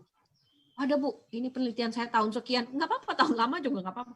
Tahun kami ini ternyata misalnya struktur di lahan basah itu beda banget. Lahan basah di daerah Jakabaring, itu lain sekali, ini penelitian saya membuktikan ini. Dan ini harus disampaikan ke mahasiswa, harus menjadi bahan kajian mahasiswa, karena ini adalah visi misi universitas kita. Gitu. Jadi sangat boleh Pak Ishak ketika dosen mengatakan ini punya kami, tapi kita minta betul akuntabilitas akademiknya dengan hal-hal seperti itu, bahwa betul materinya spesifik, bahwa betul itu akan memberikan kekhususan, keunggulan, karena yang ingin dikejar di KMMB juga adalah tadi keunggulan masing-masing perguruan tinggi. Kami berharap sebetulnya begini, Bapak Ibu yang sudah selama ini melakukan penelitian, ada temuan-temuan, itu diinkorporasikan, diintegrasikan ke materi-materi kuliahnya. Gitu. Sehingga nanti sama-sama mengajar manajemen SDM misalnya, kalau yang dari teknik industri, atau sama-sama mengajar rangkaian listrik misalnya di elektro, tapi dia akan perkaya dengan materi penelitian dia. Itu akan sangat kokoh mengatakan mata kuliah ini adalah mata kuliah. Gitu Pak Ishak. Ya. Ya. Terima Sudah, kasih. Pak Ishak, cukup. Ada yang lain, Bapak Ibu? Ini saya jadi pemandu ini, Ibu. Nggak apa-apa lah Pak, memang Bapak yang harus jadi pemandu. Ini kita jadwal sampai jam berapa, Bu Desi? Sebenarnya sampai jam 12, tapi kalau saya pikir gini, kalau misalnya sudah oke, kita udah clear secara teoritis. Berarti kan kita tinggal apply nih Pak. Nah, apply-nya gimana? Kita mulai dari mana? Maksud saya kita bikin jadwal, kapan ketemu Bu Kiki lagi, kapan ini lagi. Karena ini perlu konsultasi saya rasa ya. Ini kan cuma baru teorinya aja nih. Teori, Bu. Nanti langkah-langkahnya step by step. Kan kita akan menyelesaikan semuanya Pak nih dengan Bu Kiki nih Bu. Pak, ya, gitu. Tadi masih minta bantuan Bu Kiki terus ini Bu, bimbingannya. Baik Bapak, saya pribadi senang hati dengan ini. Dan ini disiarkan secara ini Bu Kiki, ini siarkan secara langsung oleh Bidadharma TV live streaming. Ya, jadi kalau Ibu juga nanti mau lihat filenya ada di YouTube, cari aja di Bidadharma TV. Oh baik. Terima kasih Ibu ya Bu ya. Izin bicara Bu, Pak. Ya silakan. Artinya mungkin perlu ada pengarahan dari Bu Kiki, dari mana yang harus kita persiapkan dulu Bu sebelum kita ketemu gitu Bu. Makasih. Ibu saya lupa slide nomor berapa, tapi ada slide yang sebentar saya lihat ya Bu.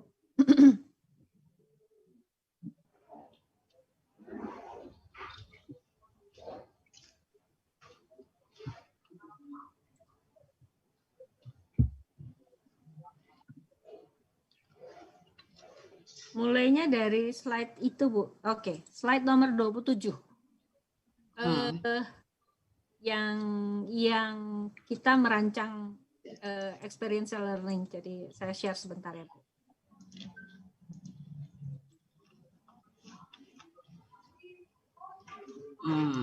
Oh, ini. Ya.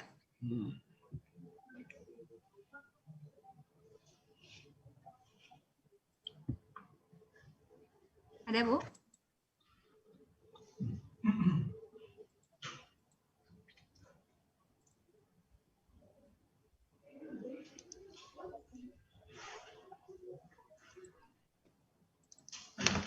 Oh, ketutup filenya sama saya sendiri.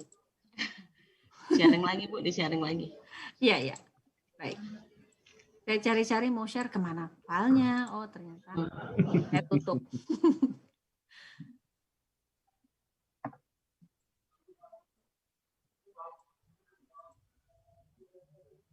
Oke. Ini, Bu. Jadi mulainya dari sini. Kita udah punya CP ya, Bu ya? CP Prodi kan? Iya. Oke. Dari setiap CP itu kita renungkan lagi. CP ini bisa diperolehnya lewat apa? Apakah hanya lewat kuliah? Atau boleh lewat program lain? Atau bisa di kuliah lain? Nah, di sini dibutuhkan keterbukaan hati dan pikiran kita. Seperti tadi kasusnya di mata kuliah saya terus harus mengakui bahwa mata kuliah ini bisa kok diambil di prodi lain. CP ini bisa diambil prodi lain. Maka saya harus rela mengatakan ini mata kuliah prodi, ini mata kuliah setara yang bisa diambil di prodi lain. Itu salah satunya Bu caranya. Jadi mulai dari kita mengevaluasi betul masing-masing CP ini bisa diperolehnya lewat mana? Lewat kuliah atau lewat program. Oke. Dan ketika lewat kuliah, pertanyaannya apakah lewat kuliah saya saja di prodi saya atau bisa di prodi lain? Nah, ini kembali lagi dibutuhkan keterbukaan, pemikiran, hati untuk mengakui bahwa ternyata tidak selalu di tempat saya misalnya, ya. Atau kalau misalnya kita bilang ternyata dia tidak harus lewat mata kuliah, dia bisa lewat program kewirausahaan, dia bisa lewat program membangun desa, dia bisa program magang, maka kita katakan, oke, ini bisa diambil dengan magang. Ini bisa diambil juga CP ini dengan ketika kalau mahasiswa kita melakukan proyek penelitian dengan dosennya misalnya atau dengan proyek dengan institusi lain gitu. Kemudian kalau gitu kita bikin rancangannya, magang yang seperti apa yang bisa untuk itu, kewirausahaan seperti apa yang bisa meraih CP itu Bu. Kemudian nanti kita akan punya kurikulum yang memberikan alternatif. Jadi bukan mengganti kurikulum, tetapi kurikulum yang sekarang boleh, lalu kita beri di sebelahnya alternatif. Oke, mata kuliah X, Anda bisa ambil mata kuliah ini di sini, Anda bisa juga ambil mata kuliah ini di tempat lain, atau Anda bisa mengikuti program magang. Misalnya gitu, Bu. Jadi kita memberikan, di dalam kurikulum itu kita memberikan alternatif untuk mencapai CP ini lewat mata kuliah ini atau lewat program ini atau mata kuliah di tempat lain. Jadi mulainya dari sana Ibu, berangkatnya dari situ untuk setiap CP prodi. Dan rambu-rambunya adalah tidak mengatakan ini CP pendukung atau CP kurang penting istilahnya ya, karena kalau saya lihat di ABET misalnya, kemampuan komunikasi juga hal yang penting untuk engineering. Jadi komunikasi itu bukan pendukung, walaupun mungkin dia boleh ngambil di tempat lain. Ya. Jadi lulusan teknik sipil, dia punya pilihan, apalagi ini prodinya akademik ya. Jadi dia punya pilihan melanjutkan lagi menjadi peneliti, S2, S3 misalnya, magister dan doktor. Dia punya pilihan untuk menjadi pekerja di sebuah perusahaan konstruksi. Dia punya pilihan menjadi wirausahawan, membuka perusahaan konstruksi. Tapi bisa juga dia menjadi konsultan misalnya. Lalu ketika dia bilang, saya nanti lulus, saya pengen buka usaha sendiri, perusahaan konstruksi sendiri. Terus dia bilang, saya mau memperdalam tentang aspek ekonomi, aspek bisnis. Nah itu harus dimungkinkan gitu maksudnya Bu, Bapak Ibu. Jadi harus dimungkinkan ketika lulusan teknik sipil, tahu sipilnya hanya 84 SKS, tapi 60 SKS dia isi dengan bisnis, ekonomi, manajemen SDM. Karena apa? Karena tadi cita-cita saya adalah mau menjadi perusahaan konstruksi. Tapi kalau ada yang mau jadi konsultan, dia mungkin belajarnya komunikasi. Saya mau memperdalam komunikasi di keteknikan. Untuk saya terapkan nanti karena saya mau jadi konsultan teknik sipil, gitu. Konsultan konstruksi. Gitu. Jadi dari sana Ibu Desi kita lihat CP-nya bahwa CP prodi ini adalah ini, maka terus kita memberikan alternatif cara mencapai CP. Baik, gimana Bu Nina? Apakah sudah jelas? Kayaknya ini memang perlu pertemuan intensif ya, mulai dari tingkat fakultas gitu. Ya. Kemudian setelah tingkat fakultas kita tentukan mana yang bisa diambil sebagai mata kuliah fakultas, penciri fakultas. Kemudian kumpul ke dosen, karena ini benar kata Bu Gigi tadi, bakal mungkin akan beberapa dosen akan kehilangan lahan ini mengajar. Baru gerak tidak. Itu ya, jadi kita perlu bicara lebih lanjut. Kemudian setelah itu baru kita mulai tata ulang kurikulumnya begitu. Mungkin ya Pak. Oke, ya, sedikit Bu, yang ini, yang ada nggak porsi misalnya, kan ini kan ada antar prodi di dalam satu fakultas, ada di luar fakultas, ada juga di antar perguruan tinggi kan. Itu ada persentasenya nggak Bu? Jadi kalau persentase tidak ada, tapi SKS-nya sudah dihitung Pak. Jadi kalau mahasiswa mengambil haknya penuh 3 semester di luar prodi, maka dia berhak mengambil 60 SKS. Dari 144. Artinya kan 84 SKS-nya di prodi, harus wajib dia tempuh di prodi. Sisanya 60 dia boleh melanglang buana istilahnya. Di posisinya tapi boleh, Pak. Bukan harus. Artinya mahasiswa itu kalau dia memilih tetap di prodi sampai tamat juga boleh. Gitu. Ya ini yang harus kita luruskan nih, bahwa mahasiswa ketika memilih di prodinya juga boleh. Ya. Hanya ada pertanyaan nanti. Pertanyaannya adalah, kenapa anak ini tidak mau keluar? Kenapa anak ini tidak mau mengikuti pengalaman belajar experiential learning? Misalnya teknik sipil gitu ya. Kebetulan misalnya di dekat rumahnya tuh sedang ada proyek musi berapa gitulah. Kenapa dia nggak mau ngamatin itu? Ini kan perlu kita lihat nih, mahasiswa kita berarti dari sisi kreativitas, kemampuan untuk mengambil resikonya, ini kan harus kita dorong supaya dia mau gitu belajar dari orang atau dari pihak yang tidak familiar untuk dia. Itu kan sebetulnya meluaskan zona nyaman dia. Jadi gini, selama ini dia nyaman dengan dosen-dosen Bina Dharma. Mereka juga lebih nyaman lagi dengan dosen-dosen prodinya. Ya. Ketika dia nyebrang ke prodi lain aja, dia nggak tahu nih karakter dosen kayak apa segala macam. Itu harus kita dorong mahasiswa itu supaya dia punya rasa percaya diri, dia mampu mengambil resiko, mau mengambil resiko, kenal dengan budaya lain, pola interaksi yang lain, gitu kan. Setiap prodi sebetulnya punya budaya ya, punya pola interaksi antar manusianya yang berbeda. Seingat saya tuh teknik elektro dengan teknik sipil aja udah beda tuh, antara WR1 dengan rektor kami tuh udah beda tuh cara berkomunikasi interaksinya. Jadi menurut saya hal-hal seperti itu perlu kita beri pengalamannya kepada mahasiswa Pak Dekan. Namun tadi posisinya adalah 60 SKS maksimum. Boleh dia ambil posisi.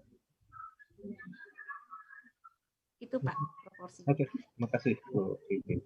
Ada yang lain Bapak Ibu? Ini boleh saya tambah lagi Bu Kiki? Silakan Pak Ishak. Ya Bu Kiki, dalam pertama kurikulum perlu fleksibilitas ya mungkin ya, keluasan kurikulum. Betul. Saya berbagi pengalaman. Alumni setelah tamat baru kadang-kadang dia di luar daripada teknik sipilan. Justru dia kerja di bank sebagai teller. Jadi laporan saya sebagai teller bank. Karena padahal kita menyiapkan kurikulum yang semuanya berbasis teknik. Ada yang polisi, justru di reskrim sekarang dia. Di reskrim. Apakah boleh juga kurikulum itu kita masukkan tentang bagaimana pelayanan sebagai CS di bank gitu, consumer service itu gitu Bu ya, di dalam ini Merdeka Kuliah Kampus Merdeka. Silakan Bu. Ya Pak Ishak, sebenarnya gini Pak. Itu kalau kita lihat ada, saya rasanya di slide nomor berapa itu saya tulis tujuan hak belajar 3 semester di luar kampus, di luar prodi. Itu tujuan yang kedua Pak, menjadikan pemimpin bangsa. Jadi kami sering berseloroh Pak kalau soal relevansi lulusan dengan pekerjaannya. Saya bilang ada nggak yang berani menggugat Fakultas Kehutanan UGM. Fakultas Kehutanan UGM itu kan harusnya menghasilkan sarjana-sarjana kehutanan yang bekerja di bidangnya ya Pak. Tapi ada yang ketipu Pak. Ketipunya itu ada yang jadi presiden. Pak Jokowi kan lulusan Fakultas Kehutanan UGM. Lalu apakah Fakultas UGM gagal? Fakultas Kehutanan UGM gagal? Kan tidak gitu. Karena ada lulusannya yang tidak bekerja di bidangnya tapi malah jadi presiden gitu. Jadi mungkin analogi itu Pak Ishak yang perlu memperkuat batin kita sebagai dosen. Artinya tanggung jawab kita adalah ini. Dia lulus dari Teknik Sipil Bina Dharma, dia harus bisa merancang struktur. Dia harus bisa merancang struktur. Kalau dia tidak bisa, itu tanggung jawab Pak Ishak dan teman-teman. Tapi kemudian ketika dia menggunakan kompetensi perancangan itu, kemudian dia merancang kebijakan publik, lalu dia jadi gubernur, alhamdulillah. Cara berpikirnya ya Pak ya, cara berpikir dalam merancang struktur itu dia pakai tahap berpikirnya, logika berpikirnya, disiplin berpikirnya, bahwa semua harus dengan ukuran yang tepat dan seterusnya. Lalu dia pakai untuk membangun sistem layanan publik. Itu alhamdulillah. Jadi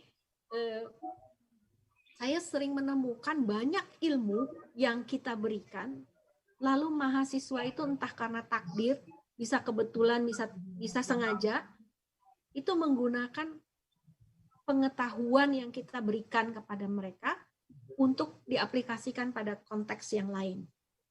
Nah, Kampus Merdeka ini ingin membuat mahasiswa punya pengalaman itu sebelum mereka lulus, Pak. Jadi dia punya pengetahuan tentang menggambar teknik, misalnya. Terus dia membantu proyek di desa. Lalu dia ajari masyarakat gini loh sebenarnya kalau bikin gambar itu harus gini. Dengan tidak persis itu, tetapi prinsip menggambar tekniknya dia pakai untuk menjelaskan ke masyarakat desa.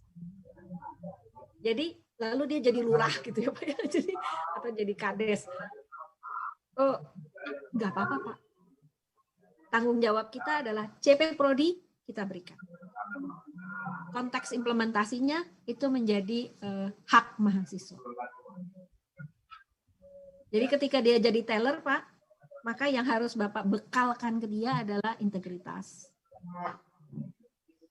Integritasnya menjadi tanggung jawab kita Pak. Kemudian kemampuan dia berhitung, ketelitian. Kalau teknik sipil kan harus teliti Pak. Itu harus ada gitu. Jadi ke sana Pak Isan. Jadi tidak perlu mata kuliah atau CP Prodi sipil kemudian juga ada di situ jadi teller. Jadi nggak perlu. Tetap kesipilannya Pak. Gitu. Ya Pak ya. Banyak kok Pak yang sesat gitu Pak. Saya termasuk yang tersesat juga. Enggak, tersesat yang benar Bu. Oke, Bapak Ibu masih ada.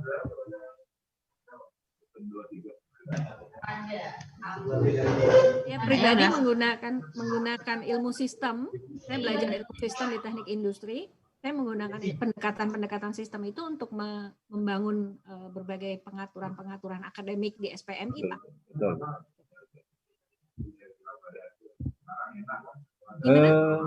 Masih ada? Cukup Pak, cukup. Ya, jadi sudah ramai sekali soalnya di sini. Ya, sudah disampaikan oleh Bu Kiki. Jadi kita perlu persiapan dulu ya. Pertama kita melihat memotret dulu kurikulum kita yang ada, ya. Mas Suki tadi di slide berapa tadi lupa. Nanti mungkin dalam waktu dekat ini kita akan ketemu. Nanti terutama untuk prodi tolong nanti untuk mata kuliah yang mungkin bisa di fakultas nanti kita akan ngomongkan itu bagaimana. Kemudian saya minta kepada Kaprodi untuk memetakan atau memapping mana mata kuliah yang bisa untuk fakultas atau lintas prodi dan lintas fakultas ataupun nanti lintas perguruan tinggi kita lihat. Nah, nanti baru langkah ke depannya kita bicarakan. Kalau nggak ada, mungkin saya nanti ada pertanyaan, ya, Pak. Iya, silakan Saya Bu ada Kiki. pertanyaan. Untuk hibah ini target waktunya, time frame-nya seperti apa ya? Iya, Bu Desi, tolong Bu Desi, yang Ibu Desi ini ke Oktober harus selesai Bu ini. Oktober harus selesai. Kita sudah mulai laporan kemajuannya kalau nggak salah Oktober. Oktober itu Selesainya sampai tanggal di berapa? mana, Bu? Pokoknya laporan akhirnya tuh Desember tanggal 10 laporan akhir. Targetnya tetap yang di luaran itu. Iya, luarannya sebenarnya ya cuma karena kalau kebijakan kan nanti luaran dari universitas. Kebijakan tentang ini, kemudian penjamin yang penjaminan mutu tuh dari penjamin mutu universitas. Kalau prodi sebenarnya adalah dokumen kurikulum dan kerjasamanya gitu Bu. Karena setelah kurikulumnya jadi baru kita bisa buat kerjasamanya kan. Oke. Iya kan kita mau kemananya itu setelah kurikulum kita jadi kurikulum yang ini. Ya. Oke, baik. Mungkin nanti perlu ini juga Bu Desi ya, dan Bu Kiki sebagai narasumber perlu jadwalnya juga ya. Jadi nanti bisa mengatur ya, Bu Desi. Ya, mungkin saya perlu, kalau misalnya diperlukan lagi, saya perlu time frame itu supaya saya juga menyiapkan komitmennya Pak. Artinya komitmen waktunya karena ini di kementerian juga sedang ada beberapa pekerjaan yang mau cepat gitu. Jadi tolong nanti Unsri juga baru berubah sistem. Nanti tolong ke Bu Desi, tolong koordinasi dengan kaprodi lain, kapan jadwalnya, tolong nanti kita serahkan ke Bu Kiki. Jadi Bu Kiki nanti mungkin akan mengatur waktunya kapan kita bisa lagi ketemu ya untuk bimbingan ya. Kampus Merdeka ini. Kalau nggak ada yang lain, rasanya terima kasih Bu. Sangat membantu sekali ya workshop ini, membuka wawasan kita yang selama ini mungkin ya belum sampai ke sana gitu ya. Jadi sekali ya membuka wawasan.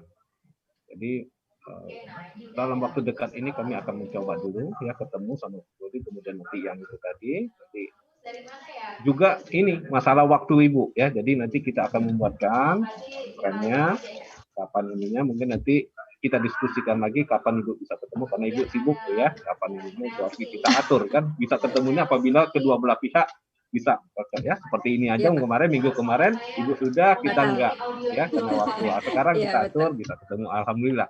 Ini hampir batal kemarin Bu. Nah, hampir lagi batal ya. Iya, hampir batal kemarin gara-gara ada rapat mendadak Bu Kiki. Untung aja ada rapat dari rektor, tapi Pak PR1 mengizinkan ini temannya Bu.